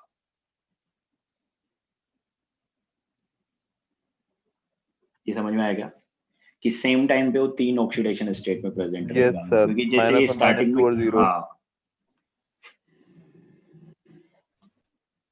हाँ, तो देखो यहाँ पे जो -1 में था, तो अब -1 में तो स्टार्टिंग में था, तो रिडक्शन होगा उसके किसी और ऑक्सीडेशन का कंपाउंड बनाएगा वहां पे, और ऑक्सीडेशन होगा तो उससे किसी और ऑक्सीडेशन स्टेट का कंपाउंड बनाएगा। जैसे यहाँ पे -1 में था तो रिडक्शन से इसने -2 का बनाया, ऑक्सीडेशन से 0 का बनाया।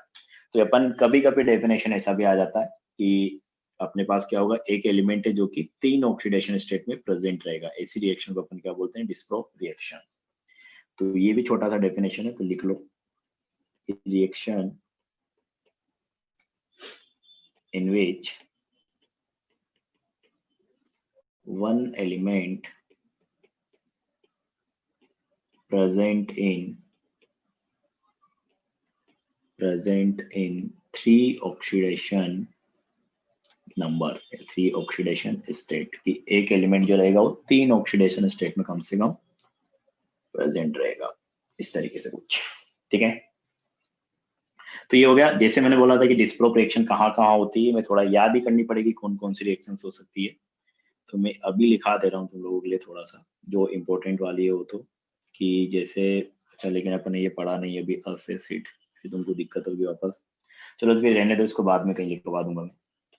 अभी तुमको एक चीज देखना है कि डिस्प्रोप रिएक्शन अगर तुमसे पूछ लिया जाए कि कौन सा, वापस वैसे ही जैसे अपन पहले बात कर रहे थे कि कौन सा ऑक्सीडाइजिंग एजेंट होगा, कौन सा रिड्यूसिंग एजेंट होगा, अगर वैसे ही तुमसे पूछ लिया जाए कि क्या बोलते हैं, अपने पास कोई मॉलिक्यूल दे दिया जाए, पूछा जाए कि डिस्प्रोप रिएक्शन करेगा या नहीं करेगा, तो उसके लिए देखो अपन वापस यही बोलेंगे। अगर मैं ये ऐसे समझाऊं तुमको समझ में आना चाहिए कि जैसे अपन क्या बोले, डिस्प्रोप रिएक्शन है, तो डिस्प्रोप रिएक्शन के लिए अपन क्या बोल रहे हैं कि जो एलिमेंट है वो ऑक्सीडेशन स्टेट को बढ़ा भी रहा है और कम भी कर रहा है एक ही टाइम पे, क्योंकि जो एलिमेंट है उसका क्या हो रहा है, ऑक्सीडेशन भी हो रहा है, तो ऑक्सीडेशन मतलब ऑक्सीडेशन स्टेट बढ़ा भी रहा है, और जो एलिमेंट है उसका ऑक्सीडेशन स्टेट कम भी होगा क्योंकि वहां पे उसका क्या हो रहा है, रिडक्शन भी हो रहा है। तो मैं अगर ऐसा बोलूं कि जिस एलिमेंट का डिस्प्रोपोर्शनेट होने वाला है, मतलब जिसका डिस्प्रोपोर्शनेशन रिएक्शन में जाने वाला है, वो क्या होना चाहिए, इंटरमीडिएट ऑक्सीडेशन स्टेट में प्रेजेंट होना चाहिए।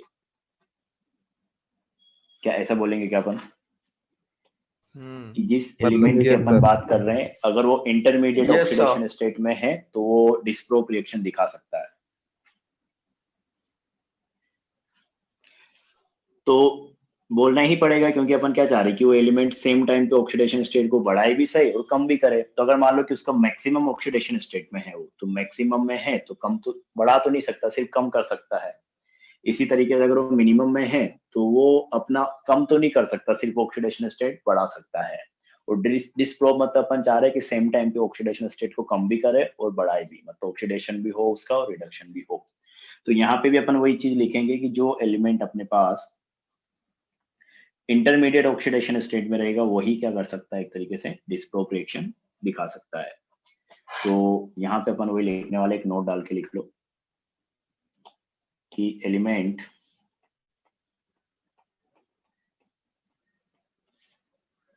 प्रेजेंट इन, अच्छा मैं लिख देता हूँ element, if element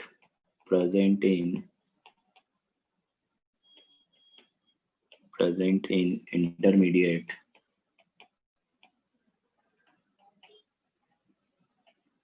oxidation state, then it may show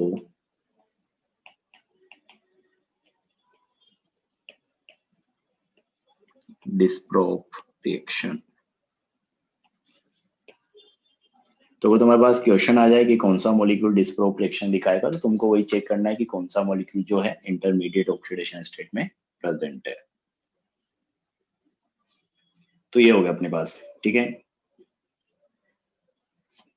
तो नेक्स्ट टाइप अपने पास, अरे मतलब हर टाइप की रिएक्शन में ये बात सही होगी कि इंटरमीडिएट ऑक्सीडेशन में होगा तो फिर डिस्प्रोप में आ रहेगा वो। इंटरमीडिएट में होगा तो ऐसा जरूरी थोड़ी ना कि डिस्प्रोप होगा। मैं ये बोल रहा हूँ कि अगर इंटरमीडिएट में तो पॉसिबिलिटी क्या दिखा है, डिस्प्रोप दिखा है। देखो कोई भी रिएक्शन होने के लिए काफी सारी कंडीशंस होती है, प्रेशर, टेम्परेचर, किस मीडियम में करा रहे हो तुम, एसिडिक मीडियम, बेसिक मीडियम। तो अपन हमेशा ये चीज कभी भी नहीं बोल सकते कि वो रिएक्शन होगी ही सही।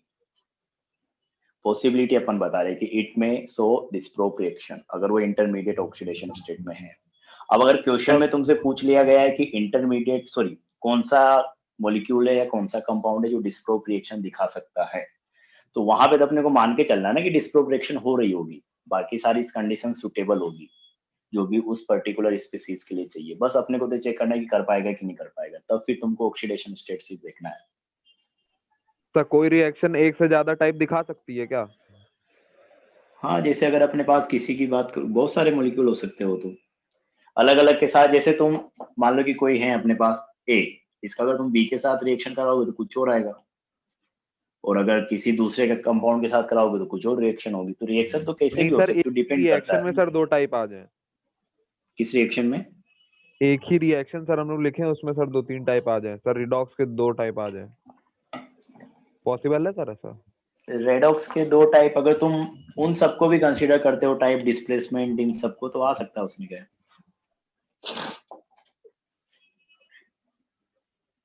ये तुम कोई बोल रहा था ना डिस्प्लेसमेंट रिएक्शन दिस अच्छा दैट, ओके सर। तो वो आ सकता है, तो तुमको चेक करोगे तो पता चल जाएगा ना, तो रिएक्शन देने के बाद। हाँ, तो ये अपने पास, चलो तो ये अपने पास हो गया डिस्प्रोफ। अगला अगर अपन बात करें कौन सा नंबर लास्ट है अपने पास, 4th नंबर, तो इसमें अपने पास आ जाएगा कॉम प्रोपोर्शनेशन रिएक्शन। तो कॉम प्रोपोर्शनेशन रिएक्शन, तो ये क्या होता है, डिस्प्रोप रिएक्शन का जस्ट उल्टा हुआ। तो इसको शॉर्ट में पहली बात अपन वही बोलेंगे, कॉम प्रोप रिएक्शन। तो ये क्या होता है, रिवर्स ऑफ डिस्प्रोपोर्शनेशन रिएक्शन। मतलब क्या होगा कि एक एलिमेंट जो होगा रिएक्टेंट साइड में अलग अलग ऑक्सीडेशन स्टेट में होगा, प्रोडक्ट साइड में सेम ऑक्सीडेशन स्टेट में आ जाएगा। देखते भी एग्जांपल अपन। तो एक डेफिनेशन तो तुम ये लिख सकते हो, क्योंकि एग्जाम में कभी कभी आ जाता है डायरेक्ट कि which of the following is true, तो उसमें पहला स्टेटमेंट ये आ सकता है कि reverse of disprop reaction is comprop. तो सही हो जाएगा बात, reverse of disprop reaction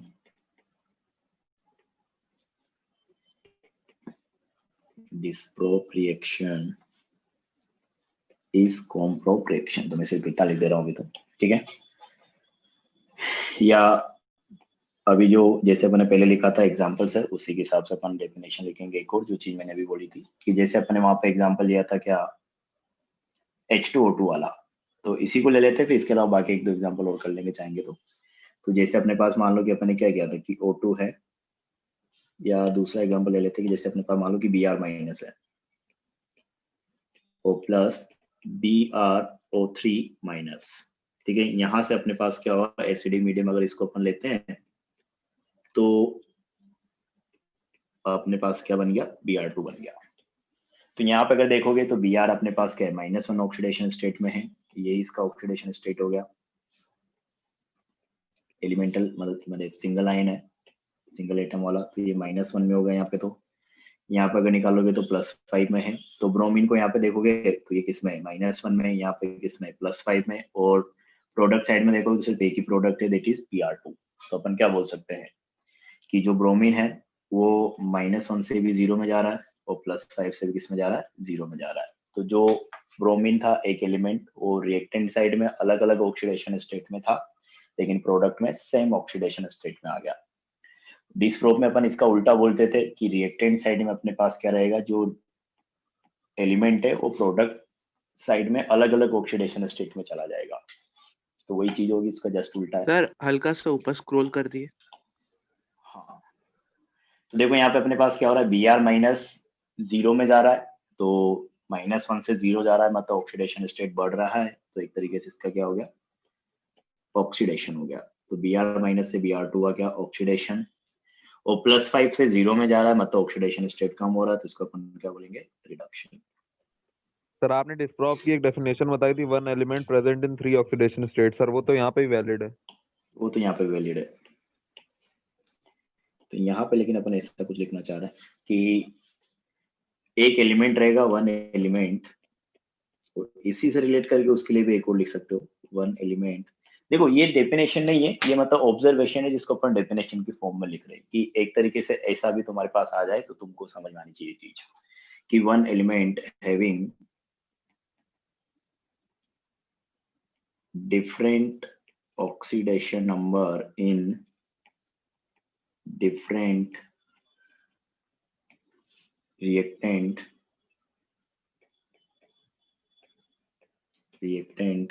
come into one oxidation number, come into one product, ऐसा लिख लो, come into one product with one oxidation state.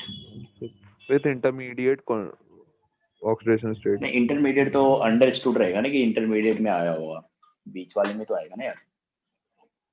वैसे हाँ, बीच वाले में आएगा क्योंकि इधर आने के लिए रिएक्शन तो दोनों तरफ हो रहा है ना, उसको उल्टा देखोगे तो भी सेटिस्फाई होना चाहिए। तो अपने पास क्या था, वही रिएक्टेंट में क्या था, जैसे Br था वो अलग अलग ऑक्सीडेशन स्टेट में था, तो अपन ने वही लिखा कि वन एलिमेंट जो है डिफरेंट ऑक्सीडेशन नंबर में है डिफरेंट रिएक्टेंट में, तो यहाँ पे वही है। और जब प्रोडक्ट बन रहा है तो एक ही ऑक्सीडेशन स्टेट में आ जाएगा सेम प्रोडक्ट में। कि अपने पास मान लो कि कोई हेलोजन है X2 जो कि Cl2 हो सकता है, या फिर Br2 हो सकता है, या फिर I2 हो सकता है, ठीक है। अब अगर मैं इसको क्या करता हूँ, बेसिक मीडियम में लेता हूँ, तो बेसिक मीडियम अपने पास क्या हो सकता है, एक तो अपन ने बेसिक मीडियम लिया OH माइनस से अपन बेसिक मीडियम को रिप्रेजेंट करते हैं, क्योंकि OH माइनस बेस के लिए यूज करते हैं अपन। तो अगर अपने पास मान लो कि जो बेस लिया है वो कोल्ड एंड डाइल्यूट है, मतलब डाइल्यूट है, उसकी स्ट्रेंथ उतनी ज्यादा नहीं है। और अपने पास जो अगर अपन बेस ले रहे हैं, तो अगर जो बेस है अपने पास वो मान लो कि हॉट एंड कंसंट्रेटेड है, तो हॉट एंड कंसंट्रेटेड है,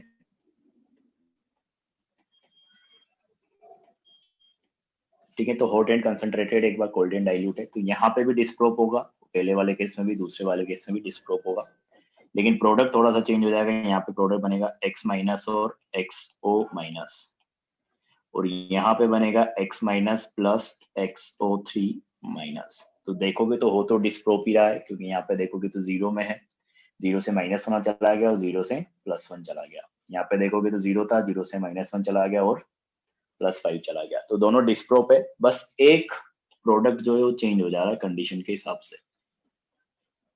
ये तो ये रिएक्शन बार बार आएगी, तो तुमको याद करनी है कि अगर X2 को अपन बेसिक मीडियम में लेते हैं, और ये रिएक्शन बहुत बार डायरेक्ट एग्जाम में पूछी गई है, यही सेम रिएक्शन हर 2-3 साल में पूछी जाती है, 3-4 साल में, या तो डायरेक्ट पूछी जाती है या इनडायरेक्टली किसी क्वेश्चन में यूज कराता है। तो इस क्वेश्चन को बार बार, मतलब इस रिएक्शन को बार बार यूज कर सकता है। क्वेश्चन कैसे पूछा जाएगा, मतलब इसमें क्वेश्चन देखो, एक तो आ सकता है कि if we add Cl2 in cold and dilute solution of NaOH, which of the following products are obtained? कि Cl2 को अपन क्या कर रहे हैं NaOH के, तो NaOH अपने पास एक तरीके से क्या हो गया, बेस हो गया। तो अगर NaOH के अपन कोल्ड और डाइल्यूट सॉल्यूशन में डाल दें, तो एक तरीके से अपने क्या किया, जो हेलोजन था उसको बेस में डाल दिया, वो भी कौन सा, कोल्ड एंड डाइल्यूट। तो अपने से पूछा गया कि क्या क्या प्रोडक्ट बनेगा, तो तुमको बताना पड़ेगा, एक Cl माइनस बनेगा, एक ClO माइनस बनेगा। अगर उसी को बोल दे कि मैं क्या करता हूँ, hot and concentrated NaOH solution में डिसोल्व करा देता हूँ, तो वहां पे अपने पास एक Cl2 है, तो Cl माइनस बनेगा और ClO3 माइनस बनेगा। Br2 होता तो Br माइनस बनता और BrO3 माइनस बनता।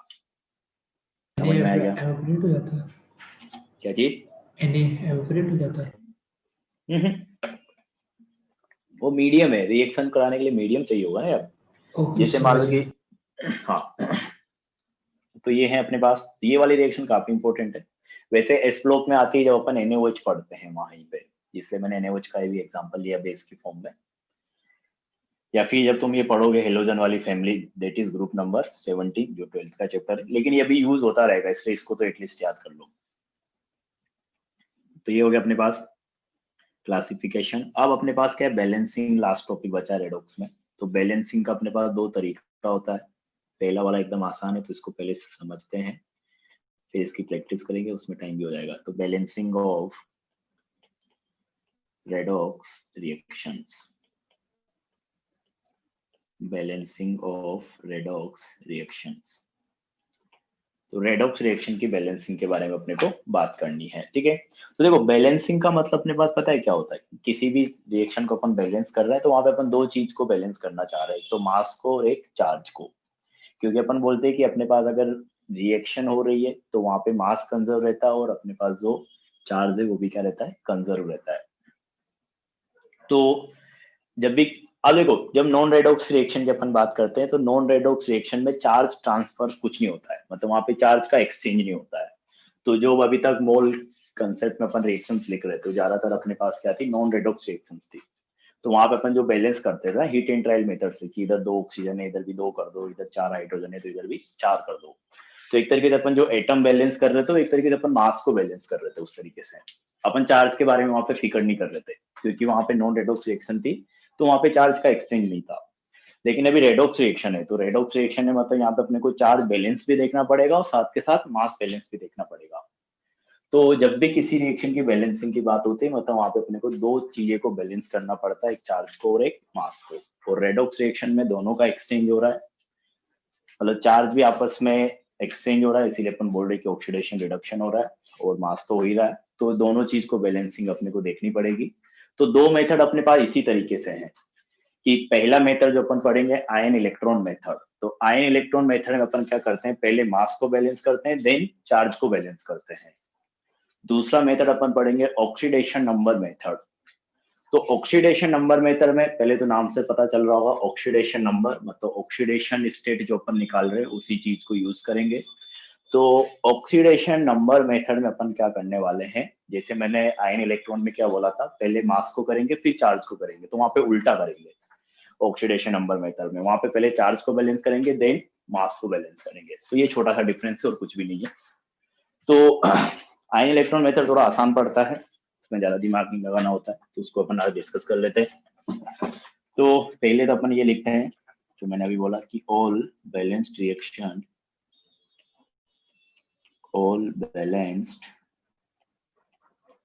रिएक्शंस must satisfy 2 criteria, हाँ ऐसा लिख सकते हैं, ठीक है। तो पहला अपने पास क्या है कि एक तो मास बैलेंस होना चाहिए वहां पे,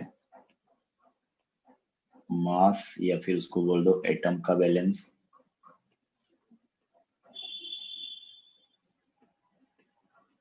और दूसरा चार्ज बैलेंस। तो रेडॉक्स रिएक्शन है तो वहां पे मास का भी एक्सचेंज हो रहा है, चार्ज का भी एक्सचेंज हो रहा है, तो दोनों को अपने को बैलेंस करना पड़ेगा।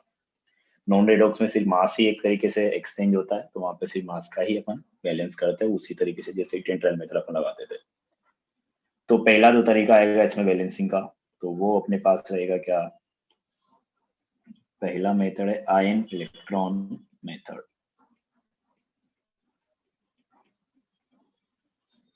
Ion electron method. अच्छा आवाज आ रही है तुमको? Yes sir. हाँ चलो, तो पहले अपन एक एग्जांपल अपन समझेंगे, उसी के हिसाब से फिर अपन लास्ट में पॉइंट्स बनाएंगे। तो मैं एग्जांपल लिखवा रहा हूँ और फिर उसको मैं पूरा एक्सप्लेन करूंगा, उसके बाद तुमको जहाँ नहीं समझ में आए बोल देना, और उसके बाद अपन क्या करेंगे, फिर जो अपन एग्जाम्पल में जो चीजें करेंगे उसी को अपन पॉइंट्स वाइज लिख लेंगे कि अपन ने क्या क्या किया है। तो जैसे अपन एक एग्जाम्पल ले रहे हैं, पहले इसमें इतने स्पेस में नहीं होगा ये, तो अपन इसको अगले पेज पे ले लेते हैं।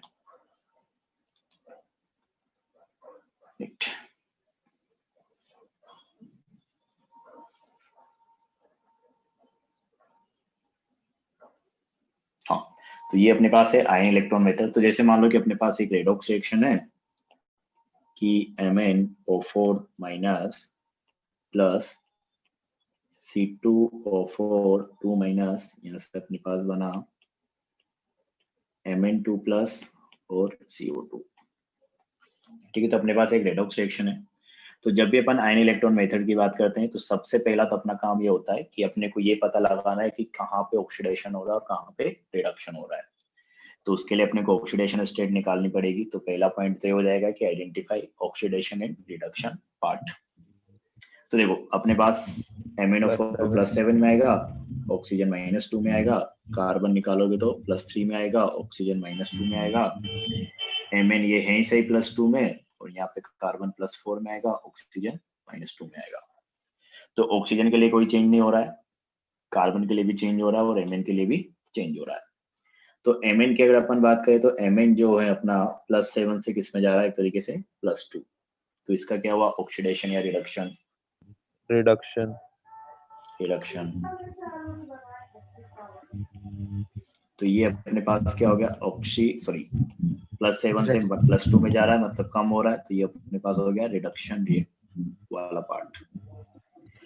यहाँ पे अगर अपन कार्बन को देखें, क्योंकि ऑक्सीजन का चेंज नहीं हो रहा, तो कार्बन अपने पास +3 से किस में जा रहा है, +4, मतलब इसका ऑक्सीडेशन स्टेट बढ़ रहा है। तो यहाँ पे क्या हुआ, एक तरीके से ऑक्सीडेशन। तो पहला चीज तो अपने पास यही रहेगा कि कहाँ पे ऑक्सीडेशन है, कहाँ पे रिडक्शन है, वो अपने को आइडेंटिफाई करना है, ठीक है। दूसरा अपने पास ये है कि अपने को जो ऑक्सीडेशन वाला पार्ट है उसको अलग कर लेना है, रिडक्शन वाला पार्ट है उसको अलग कर लेना है। तो पहला पॉइंट इससे रिलेटेड होगा कि आइडेंटिफाई करो। दूसरा पॉइंट अपने पास ये हो जाएगा कि जो ऑक्सीडेशन में जा रहा है उसको अलग कर लो, जो रिडक्शन में जा रहा है उसको अलग कर लो। क्या मतलब हुआ इसका, कि जो अपने पास MnO4- है, तो एक तरीके से MnO4- का रिडक्शन हो रहा है और ये क्या बना रहा है, Mn+2। तो इसको अलग करके लिख लो इस तरीके से। और जो C2O4 है, C2O4 अपने पास किस में जा रहा है, ये अपने पास जा रहा है किसमें, ऑक्सीडेशन, और क्या बना रहा है, CO2। तो इसको अलग कर लो। तो जो पार्ट रिडक्शन में जा रहा है उसको अपन बोलते हैं रिडक्शन, म्यूट कर लो यार, कहीं से बहुत ज्यादा आवाज आ रही, रिडक्शन हाफ रिएक्शन। हाफ मतलब वही आधा रिएक्शन, क्योंकि पूरा रिएक्शन में अपने किससे मिलके बनता है, ऑक्सीडेशन और रिडक्शन से।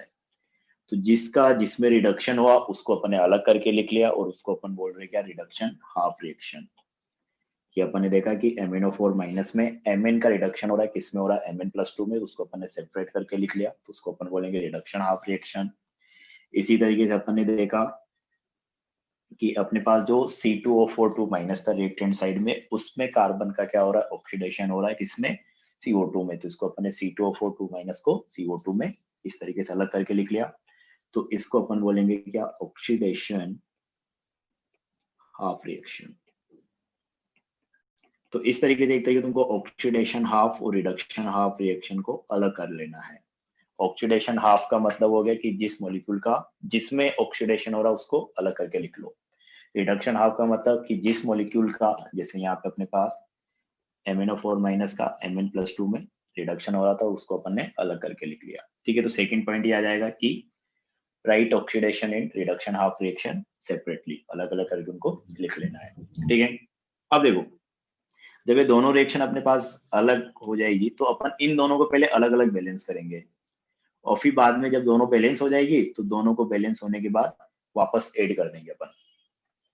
तो अब इनको बैलेंस करने का तरीका क्या है कि सबसे पहले तो अपने को देखो क्या करना होता है, जो मैं बोलता जा रहा हूँ उसको ध्यान से सुनना है और याद रखना है। आपने कहा था सर आयन इलेक्ट्रॉन में पहले मास बैलेंस करेंगे। अरे तो रुको तो सही, करने तो दो, क्या कर रहा हूँ मैं। हाँ, कि सबसे पहले अपने को क्या करना है दोनों में, तो सबसे पहले तो अपन जो ऑक्सीजन और हाइड्रोजन के अलावा एटम है उसको बैलेंस करेंगे। तो बैलेंसिंग के लिए पहला काम अपने पास क्या हुआ, आइडेंटिफाई करना रिडक्शन ऑक्सीडेशन किसका हो रहा है, और रिडक्शन ऑक्सीडेशन जो हाफ रिएक्शन थी उसको अलग अलग करके लिखना थी, दूसरा काम हो गया।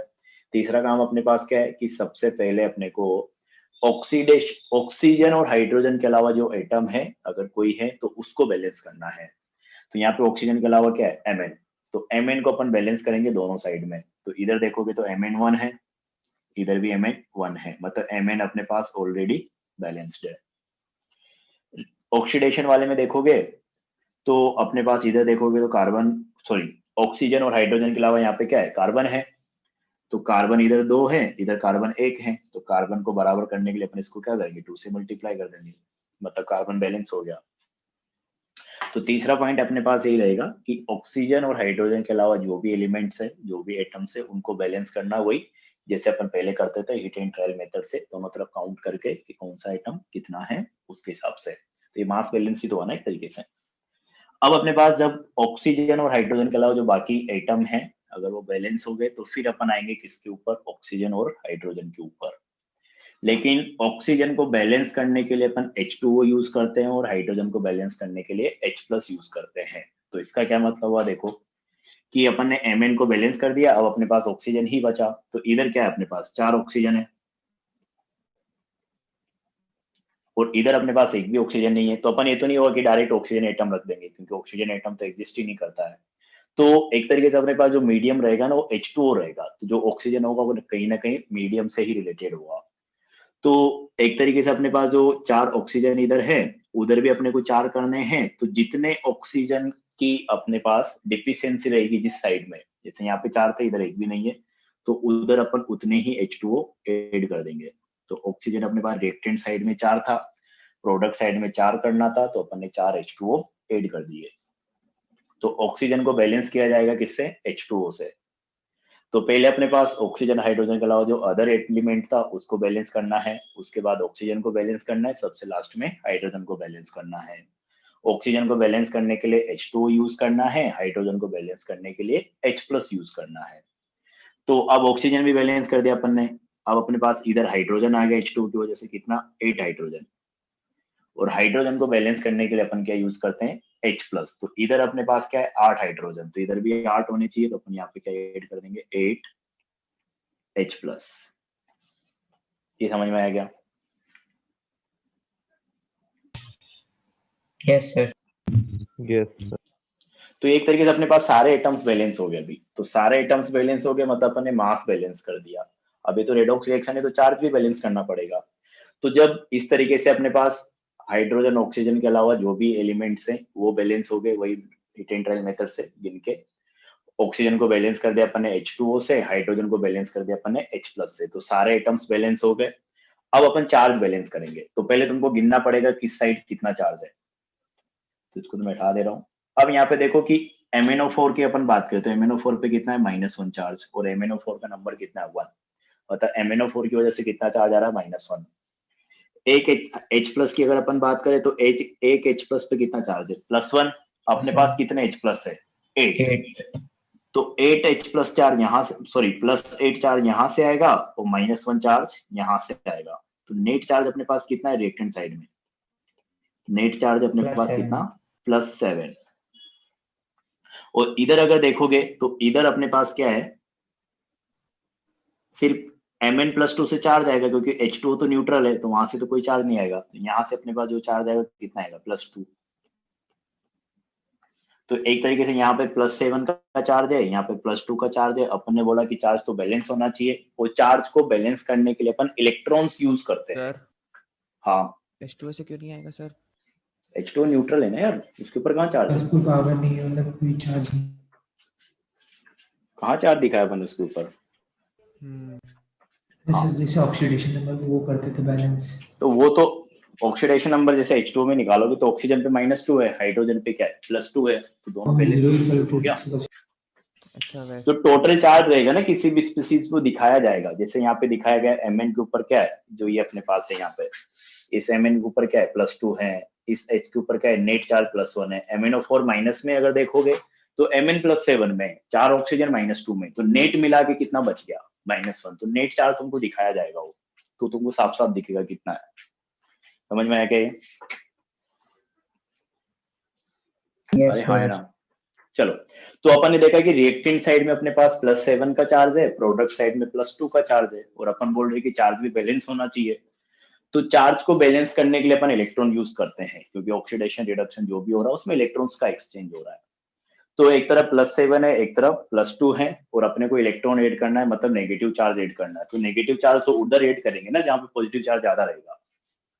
तो मैं क्या करूंगा, अब जिधर +7 है, मतलब रिएक्टेंट साइड में 5 इलेक्ट्रॉन ऐड कर दूंगा, ताकि दोनों तरफ चार्ज कितना हो जाए? +2 हो जाए।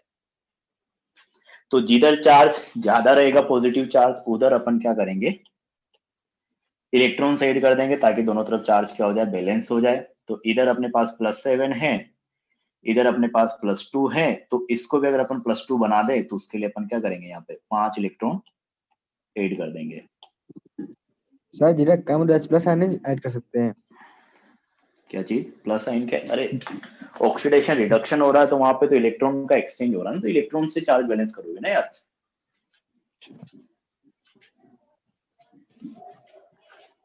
हाँ, तो इस तरीके से अपने को बैलेंस करना होता है। अब ये रिएक्शन पूरी बैलेंस होगी, क्योंकि यहाँ पे अपने मास को भी बैलेंस कर दिया और चार्ज को भी बैलेंस कर दिया। अब जिस दिन अपन पढ़ रहे थे ना, उस दिन किसी ने बोला था कि सर हमारे पास तो रिएक्शन आती थी जिसमें इलेक्ट्रॉन भी होते थे। मतलब सिर्फ ऑक्सीडेशन हो रहा था या सिर्फ रिडक्शन हो रहा था। तो वहां पे तुमको ऐसे हाफ रिएक्शन दी जाती थी, जैसे ये अपन ने लिखा रिडक्शन हाफ रिएक्शन। तो यहाँ पे देखोगे सिर्फ रिडक्शन दिखेगा तुमको, लेकिन यहाँ पे साथ में इलेक्ट्रॉन भी दिखेंगे तुमको। एक और चीज यहाँ पे देखने को मिलेगी, एक मिनट रुक जाओ। एक और चीज तुमको यहाँ पे देखने को मिलेगी कि अपन इसको क्या बोल रहे हैं, रिडक्शन हाफ रिएक्शन। तो रिडक्शन हाफ रिएक्शन का मतलब अपन क्या बोलते हैं कि रिडक्शन मतलब होता है गेन ऑफ इलेक्ट्रॉन्स। तो जब भी रिडक्शन होगा ना, तो इलेक्ट्रॉन तुमको रिएक्टेंट साइड में मिलेंगे हमेशा।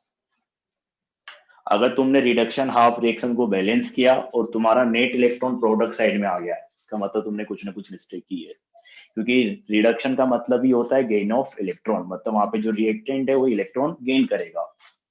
तो जो इलेक्ट्रॉन आने चाहिए वो रिएक्टेंट साइड में आने चाहिए। इसी तरीके से ऑक्सीडेशन का मतलब होता है लॉस ऑफ इलेक्ट्रॉन। तो जब भी अपन एक ऑक्सीडेशन हाफ रिएक्शन को बैलेंस करेंगे, तो उसका मतलब होता है कि इलेक्ट्रॉन लूज हो रहा है, तो इलेक्ट्रॉन जो लूज होगा किधर दिखेगा, प्रोडक्ट साइड में दिखेगा। हाँ अब बोलो। नहीं सर, यही पूछना था मुझे, प्रोडक्ट वाला यही पूछना था। सर ऑक्सीडेशन वाले में जो सर -2 है उससे भी तो फर्क पड़ेगा कुछ? अरे करेंगे ना, रुको तो सही। अभी बाकी चीजों को तो बैलेंस करोगे ना यार तुम। यहाँ पे तो अपने अभी सिर्फ कार्बन को बैलेंस किया है ना। हाँ ऑक्सीजन अपने पास ऑलरेडी बैलेंस्ड है, ये ठीक सोचे हो तुम। अब देखो यहाँ पे अपन सेकंड देखे, इसको अगर दोबारा से ही अपन करें, दोनों को अलग अलग कर लिया करो, पहले रिडक्शन को कर लो, बाद में ऑक्सीडेशन हाफ रिएक्शन को बैलेंस कर लो। तो इधर अगर अपन देखें तो अपन ने क्या क्या पॉइंट बोला था, देखो कि जब अपन दोनों रिएक्शन को सेपरेट कर देंगे, तो पहला पॉइंट अपन ने बोला था, उसके बाद जो भी थर्ड या फोर्थ पॉइंट होगा तो वो अपन ने बोला था कि अपन दोनों रिएक्शन को सेपरेट करने के लिए पहले ऑक्सीजन और हाइड्रोजन के अलावा जो एटम है उसको बैलेंस करेंगे। तो ऑक्सीजन और हाइड्रोजन के अलावा अगर अपन बात करें तो यहाँ पे क्या है, कार्बन है। तो अपन ने कार्बन को बैलेंस करना है, तो इधर 2 कार्बन है, इधर 1 कार्बन है, तो इसको 2 से मल्टीप्लाई कर दो। तो ये 2 से मल्टीप्लाई हो गया। अब जब अपने पास ऑक्सीजन और हाइड्रोजन के अलावा जितने भी एलिमेंट्स हैं वो सब अगर बैलेंस हो जाते हैं, तो अपन फिर ऑक्सीजन को बैलेंस करते हैं और उसके बाद हाइड्रोजन को। ऑक्सीजन को बैलेंस करने के लिए H2O यूज करते हैं, हाइड्रोजन को बैलेंस करने के लिए H+ यूज करते हैं। तो यहाँ पे अगर ऑक्सीजन देखें तो रिएक्टेंट साइड में 4 ऑक्सीजन है, प्रोडक्ट साइड में भी एक तरीके से क्या होगा, 4 ऑक्सीजन हो गया, 2 × 2। तो ऑक्सीजन भी बैलेंस्ड है यहाँ पे, तो कार्बन भी बैलेंस्ड हो गया, ऑक्सीजन भी बैलेंस हो गया, मतलब H2O ऐड करने की जरूरत नहीं है। तो दोनों बैलेंस हो गया। अब मास एक तरीके से बैलेंस हो गया, दोनों एटम्स बैलेंस्ड है। तो अब अपने को क्या करना है, चार्ज बैलेंस करना है। तो चार्ज बैलेंस करना है तो पहले तुमको दोनों साइड में चार्ज निकालना पड़ेगा। तो इधर की साइड अगर अपन देखें तो C2O4 के ऊपर कितना चार्ज है, -2, और C2O4 का सिर्फ अपने पास एक मॉलिक्यूल है, मतलब नेट चार्ज इधर कितना है, -2। इधर CO2 की अगर अपन बात करें तो CO2 तो अपने पास न्यूट्रल है, तो इधर नेट चार्ज क्या है, 0। तो एक तरीके से अपन क्या कर सकते हैं, देखो अब इलेक्ट्रॉन को ऐड करने से अपन 0 तो नहीं कर सकते ना चार्ज। इलेक्ट्रॉन मतलब अपने को किसी एक साइड में नेगेटिव चार्ज डालना है, क्योंकि एक बैलेंस अपने को इलेक्ट्रॉन से ही करना है। तो रिएक्टेंट साइड में -2 है, तो अगर मैं रिएक्टेंट साइड में ही इलेक्ट्रॉन ऐड करता हूं तो क्या होगा, माइनस चार्ज बढ़ जाएगा। तो अब अपन क्या करेंगे, प्रोडक्ट साइड में भी -2 बनाने के लिए 2 इलेक्ट्रॉन उधर ऐड कर देंगे। तो प्रोडक्ट साइड में अपने पास क्या आ जाएगा, 2 इलेक्ट्रॉन आ जाएगा। तो देखो चार्ज बैलेंस करते टाइम तुमको थोड़ा ध्यान रखना है इलेक्ट्रॉन किधर ऐड करना है, क्योंकि अपन को हमेशा इलेक्ट्रॉन ही ऐड करना है, मतलब नेगेटिव चार्ज ऐड करना है। तो ये तुमको देखना पड़ेगा, इस तरीके से दोनों साइड चार्ज निकाल के प्रोडक्ट कैसे कर सकते हैं। तो अभी तो अपन क्या करेंगे, प्रोडक्ट साइड में -2 बनाना है, तो इधर 2 इलेक्ट्रॉन ऐड कर दो। तो ये अपने पास क्या होगा, ऑक्सीडेशन हाफ रिएक्शन, जो कि बैलेंस कर दिया अपन ने। तो इस तरीके से सेपरेट करके दोनों को बैलेंस करेंगे। देख सकते हो यहाँ पे पहले एटम्स को बैलेंस कर रहे हैं, उसके बाद चार्ज को बैलेंस कर रहे हैं। इसलिए अपन बोल रहे हैं कि आयन इलेक्ट्रॉन मेथड में अपन पहले मास बैलेंस करते हैं, फिर चार्ज बैलेंस करते हैं। सर हाँ न्यूट्रल वाले में दिक्कत हो रही है, पता नहीं चल रहा सर मेरे को, पता नहीं क्यों, बता दीजिए। न्यूट्रल वाले मतलब पता नहीं चल रहा सर, देख के न्यूट्रल है कि नहीं। अरे देखो, ये मान लो कि अपने पास कोई कंपाउंड आता है XYZ, इसके ऊपर मान लो कि प्लस में कुछ चार्ज लिखा हुआ +3, इसको क्या बोलोगे, कैटाइन ना। यस सर, वो तो कैटायन बोलेंगे, ठीक है। चार्ज कितना है, +4। +3। एक आ गया अपने पास ABC, जिसके ऊपर कितना चार्ज है, -2, उसको क्या बोलोगे, एनाइन, क्योंकि नेट चार्ज क्या है, नेगेटिव। तो ये एनाइन हो गया अपने पास, तो इसमें -2 चार्ज है नेट में। तुमको नेट चार्ज देखना है। एक तुम्हारे पास आ गया BCD, इसके ऊपर कुछ नहीं लिखा है चार्ज, तो क्या न्यूट्रल है, 0 चार्ज है, मतलब कुछ नहीं लिखा है। तो जी तो जैसे CO2 था, इसके ऊपर कुछ चार्ज लिखा है, नो सर। तो इसके ऊपर चार्ज क्या रहा होगा, न्यूट्रल रहा होगा, 0 लेंगे। ठीक H2O है, इसके ऊपर कुछ लिखा है, कुछ भी नहीं लिखा है, मतलब ये क्या रहा होगा, 0 चार्ज रहा होगा, न्यूट्रल है। समझ गए। हाँ, तो देखो ये अपने पास था। अब अपने को क्या करना है, ये जब दोनों रिएक्शन बैलेंस हो जाएगी, तो मैंने स्टार्टिंग बोला था तुमको याद हो तो, कि फिर अपन इन दोनों को अलग अलग बैलेंस करके लास्ट में ऐड कर देंगे। तो जब दोनों बैलेंस हो गए तो दोनों को अपने को ऐड करना है, लेकिन ऐड करते टाइम इस बात का ध्यान रखना है कि अपने पास फाइनल रिएक्शन में इलेक्ट्रॉन ना दिखे, क्योंकि जब भी अपन एक रिएक्शन का रिप्रेजेंटेशन करते हैं तो वहाँ पे इलेक्ट्रॉन अपन कहीं पे भी नहीं दिखाते हैं। तो अपन इन दोनों रिएक्शन को इस तरीके से तुमको ऐड करना है कि टोटल इलेक्ट्रॉन अपने पास क्या हो जाए, दोनों से कैंसिल हो जाए, क्योंकि एक ऑक्सीडेशन है, तो ऑक्सीडेशन वाली में प्रोडक्ट साइड में इलेक्ट्रॉन रहेंगे, एक रिडक्शन है तो रिडक्शन वाली में अपने पास रिएक्टेंट साइड में इलेक्ट्रॉन रहेंगे। तो अपन ऑक्सीडेशन हाफ और रिडक्शन हाफ रिएक्शन को जब ऐड करने जाएंगे तो इस तरीके से अपने को ऐड करना है कि टोटल इलेक्ट्रॉन क्या हो जाए, कैंसिल हो जाए। तो ऑक्सीडेशन में अपने पास कितने, 2, रिडक्शन में अपने पास कितने, 5। तो ये कैंसिल कब होंगे, जब दोनों को अपन क्रॉस मल्टीप्लाई कर दें, कि इधर भी अपन 10 बना दे इलेक्ट्रॉन्स को 2 से मल्टीप्लाई करके, और इधर भी अपन 10 बना दे 5 से मल्टीप्लाई करके, तो 10 हो जाएंगे, तो आपस में क्या हो जाएंगे, कैंसिल हो जाएंगे। ये समझ में आएगा? इसे बता दिए। देखो अपन ये बोल रहे हैं, ये तुमने देखा होगा कि किसी भी रिएक्शन को अपन रिप्रेजेंट करते हैं तो वहां पे अपन इलेक्ट्रॉन्स को नहीं दिखाते हैं कि कितने इलेक्ट्रॉन है। Yes sir. मतलब रिएक्शन में अपन, तो अपने को ये ऑक्सीडेशन और रिडक्शन हाफ रिएक्शन जो आ रही है, इनको जब ऐड करके अपन नेट रिएक्शन लिखेंगे, उसको नेट रिएक्शन बोलते हैं अपन, नेट रेडॉक्स रिएक्शन, कि उसमें दोनों आएगा, ऑक्सीडेशन और रिडक्शन। हाँ, तो जब अपन नेट रिएक्शन लिखेंगे तो नेट रिएक्शन लिखते टाइम अपने को ये ध्यान रखना है कि जो इलेक्ट्रॉन्स है ना वो कैंसिल हो जाए दोनों को ऐड करते टाइम। कैंसिल क्यों हो जाएगा, क्योंकि ऑक्सीडेशन में प्रोडक्ट साइड में आएगा, रिडक्शन में रिएक्टेंट साइड में आएगा। तो तुमको ऐसे सुटेबल नंबर से जैसे मल्टीप्लाई करना इक्वेशन है सॉल्व दोनों करते हैं रिएक्शन। सर, जैसे क्या इक्वेशन चीज? सॉल्व करते हैं, इक्वेशन जैसे कि कैंसिल हो जाएगा। हाँ, ये इलेक्ट्रॉन अपने को कैंसिल कराना है, इलेक्ट्रॉन का नंबर, कि ऐड करते टाइम इस तरीके से अपने को दोनों रिएक्शन को ऐसे सुटेबल नंबर से मल्टीप्लाई करना है, नंबर अलग अलग हो सकता है दोनों के लिए, कि जब अपन दोनों को ऐड करेंगे तो इलेक्ट्रॉन्स क्या हो जाए, कैंसिल हो जाए आपस में। तो जैसे अपने पास ये रिडक्शन वाली रिएक्शन थी, तो इसमें अपने पास इलेक्ट्रॉन कितने थे, 5। इधर अपने पास इलेक्ट्रॉन कितने हैं, 2। तो दोनों को ऐड करते टाइम अपने को ऐसे करना है कि टोटल इलेक्ट्रॉन दोनों में इक्वल रहे, ताकि वो क्या हो जाए, कैंसिल हो जाए आपस में। तो एक नंबर ओड है, दूसरा नंबर इवन है, ये दोनों इक्वल तो तभी होंगे जब दोनों को अपन क्रॉस मल्टीप्लाई, मतलब ऐसा दोनों का कॉमन नंबर क्या बोलते हैं उसको, एलसीएम बोलते हैं ना। यस तो सर। हाँ, तो एलसीएम वही रहेगा ना कि दोनों को मल्टीप्लाई अपन कर देंगे तभी तो इक्वल होंगे, मतलब वो कैंसिल हो जाएगा उसके हिसाब से। सर एलसीएम बनाना है सर उसको। हाँ, लेकिन दोनों इवन हुए तो जरूरी नहीं, हाँ एलसीएम बनाना है, ऐसा बोल सकते हो। हाँ सही बोल रहे हो, वो कैंसिल करवाना है, मतलब मेन पर्पस अपना पास ही सर रिप्रेजेंटेशन ऊपर में अपन लिखा कभी उसको इस भी नंबर से नीचे मल्टीप्लाई कर दें। क्रॉस मल्टीप्लाई कर सकते हो, या तुमको Yes, प्रैक्टिस sir. करोगे समझ में आ जाएगा वो, कि इलेक्ट्रॉन दिखना नहीं चाहिए, मेन चीज तुम ये सोचो ना, कि जैसे अपन इसको 2 से मल्टीप्लाई किया, तो 2 से मल्टीप्लाई करने पे अपने पास से कितना होगा, 10 इलेक्ट्रॉन्स हो जाएंगे। इसको तुम पूरी रिएक्शन को 5 से मल्टीप्लाई करोगे तो अपने पास क्या हो जाएंगे, 10 इलेक्ट्रॉन्स हो जाएंगे। तो 10 से 10 कैंसिल हो जाएगा ना यार, अपने को इलेक्ट्रॉन कैंसिल करवाना है, मेन पर्पस अपना ये। अब अगर मैं इसको अच्छा अलग अलग करके लिखूं या डायरेक्ट लिख दूं नेट रिएक्शन, देखो डायरेक्ट लिख रहा हूँ, समझने की कोशिश करना। तो अपने पास देखो 2 से मल्टीप्लाई किया तो ये अपने पास क्या हो जाएगा, MnO4 से 2 MnO4, ऊपर वाली रिएक्शन को देखो, H प्लस था तो H प्लस अपने पास कितने हो जाएंगे, 16 H 3 प्लस। प्लस इलेक्ट्रॉन तो कैंसिल हो जाना है, क्योंकि इलेक्ट्रॉन को कैंसिल करने के लिए अपन ने ये सब किया है। नीचे वाली रिएक्शन में देखो रिएक्टेंट साइड में अपने पास क्या है, C2O4 2 माइनस, उसको अपन ने 5 से मल्टीप्लाई किया, तो ये अपने पास क्या आ जाएगा, 5 C2O4 2 माइनस। तो रिएक्टेंट साइड में तो यही बचेगा अपने पास, ऊपर वाली रिएक्शन से बचेगा क्या, MnO4 माइनस H प्लस, और नीचे वाली रिएक्शन से बचेगा क्या, C2O4 2 माइनस, क्योंकि इधर उससे भी यही है, इलेक्ट्रॉन था तो इलेक्ट्रॉन कैंसिल हो जाएगा। ऐसे प्रोडक्ट साइड में देखो क्या क्या बचेगा ऐड करने के बाद, तो ऊपर Mn+2 भी बचेगा, H2 भी बचेगा, नीचे CO2 बचेगा, इलेक्ट्रॉन कैंसिल हो जाएगा। लेकिन Mn+2 को अपन ने 2 से मल्टीप्लाई किया है तो क्या बन जाएगा अपने पास, 2 Mn+2।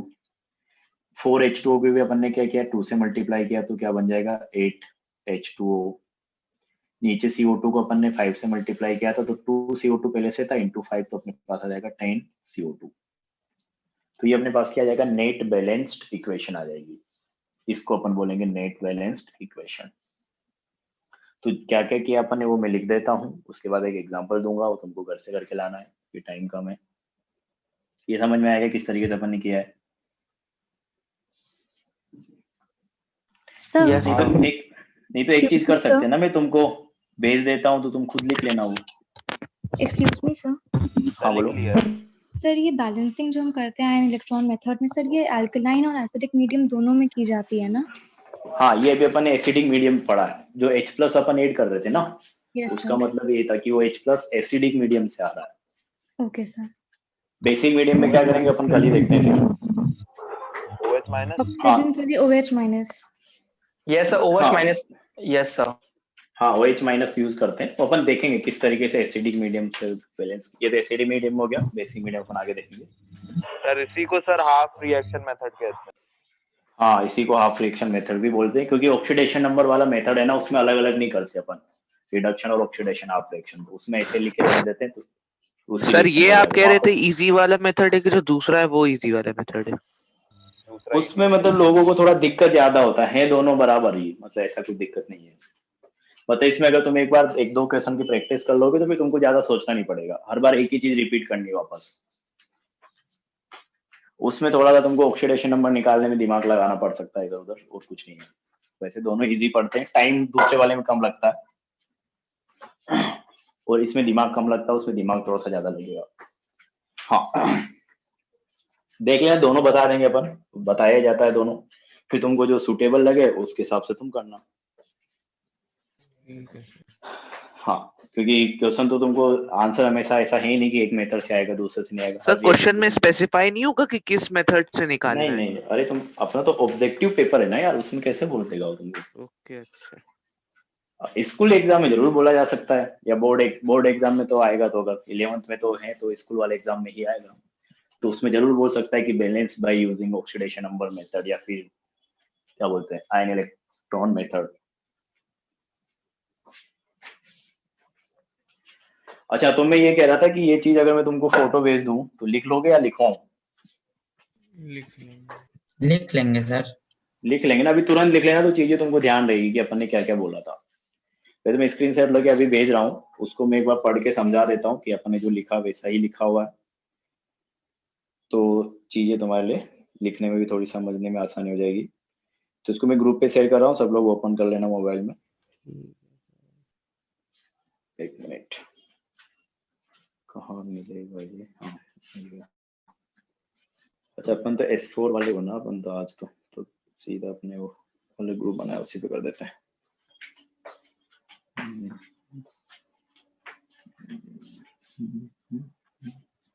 हाँ, देखो मैंने भेजा है, निकाल लो सब लोग, मैं पढ़ के बता देता हूँ, और तो कुछ नहीं है।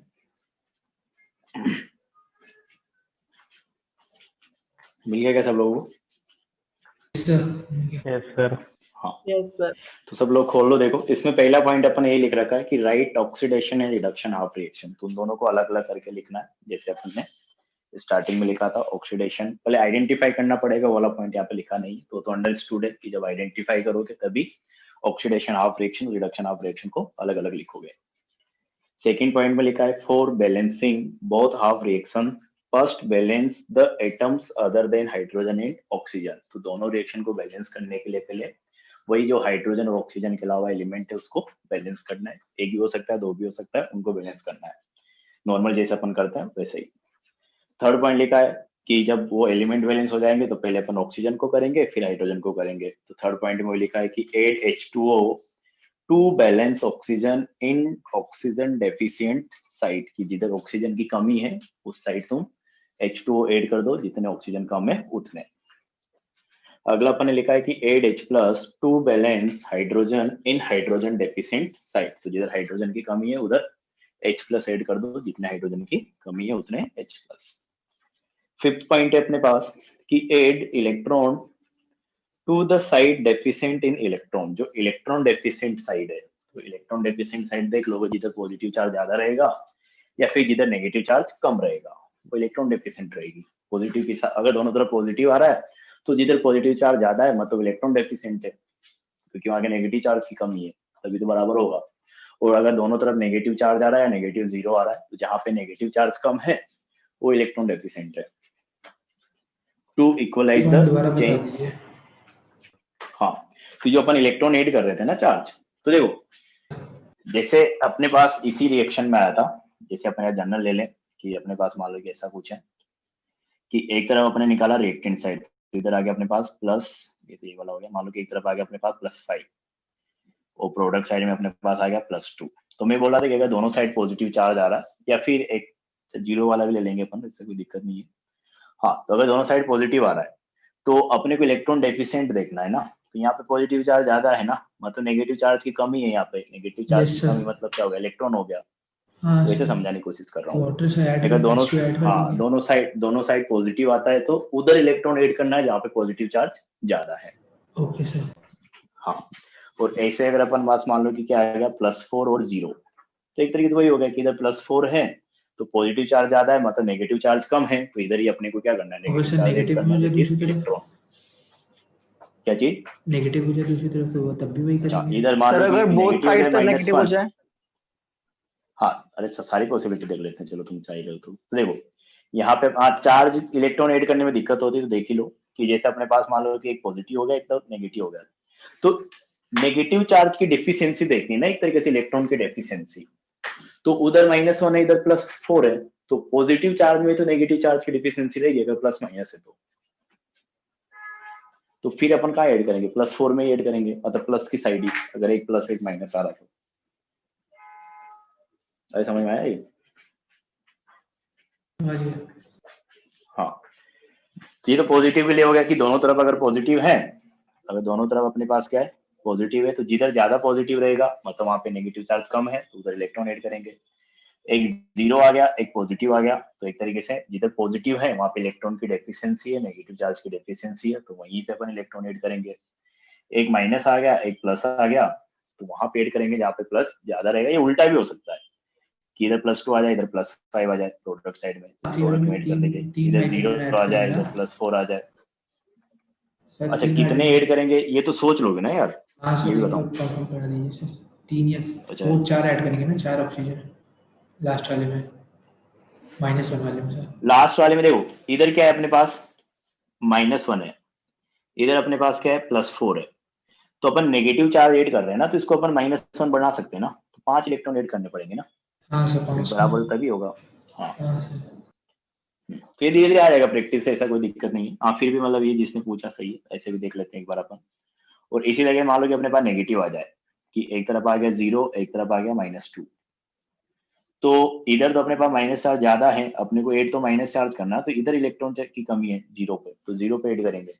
6th पॉइंट पे अपने पास वही बोल रहा है कि दोनों रिएक्शन अपन ने बैलेंस कर दी 5th पॉइंट तक, एटम वाइज भी और चार्ज वाइज भी। अब अपने को दोनों को ऐड करना है, तो उसके लिए 6th पॉइंट है कि मल्टीप्लाई वन और both the half reaction by a suitable number. तो कभी एक को जरूरत पड़ेगी कभी दो को जरूरत पड़ेगी, तो अपन कल एक दो एग्जाम्पल और करेंगे तो उससे चीजें और क्लियर होगी कि मल्टीप्लाई वन और both the half reaction by a suitable number so that the number of electrons become equal in both reaction, की बोथ रिएक्शन में अपने पास नंबर ऑफ इलेक्ट्रॉन क्या करने अपने को इक्वल करने हैं, ताकि जब दोनों को ऐड करेंगे तो इलेक्ट्रॉन कैंसिल हो जाए। In the both reaction and at the both reaction and cancel any term common to both side. तो इलेक्ट्रॉन तो कॉमन आएंगे सही, उसके अलावा अगर कोई और कुछ भी कॉमन आता है तो उसको भी कैंसिल कर देना है। ठीक है, तो इस पे और एग्जांपल्स अपन करेंगे तो चीजें और क्लियर होगी, तुमको भी प्रैक्टिस करने को देंगे 2-3 एग्जांपल। तो इतना ही रखते हैं अपन, बाकी फिर नेक्स्ट लेक्चर में करेंगे।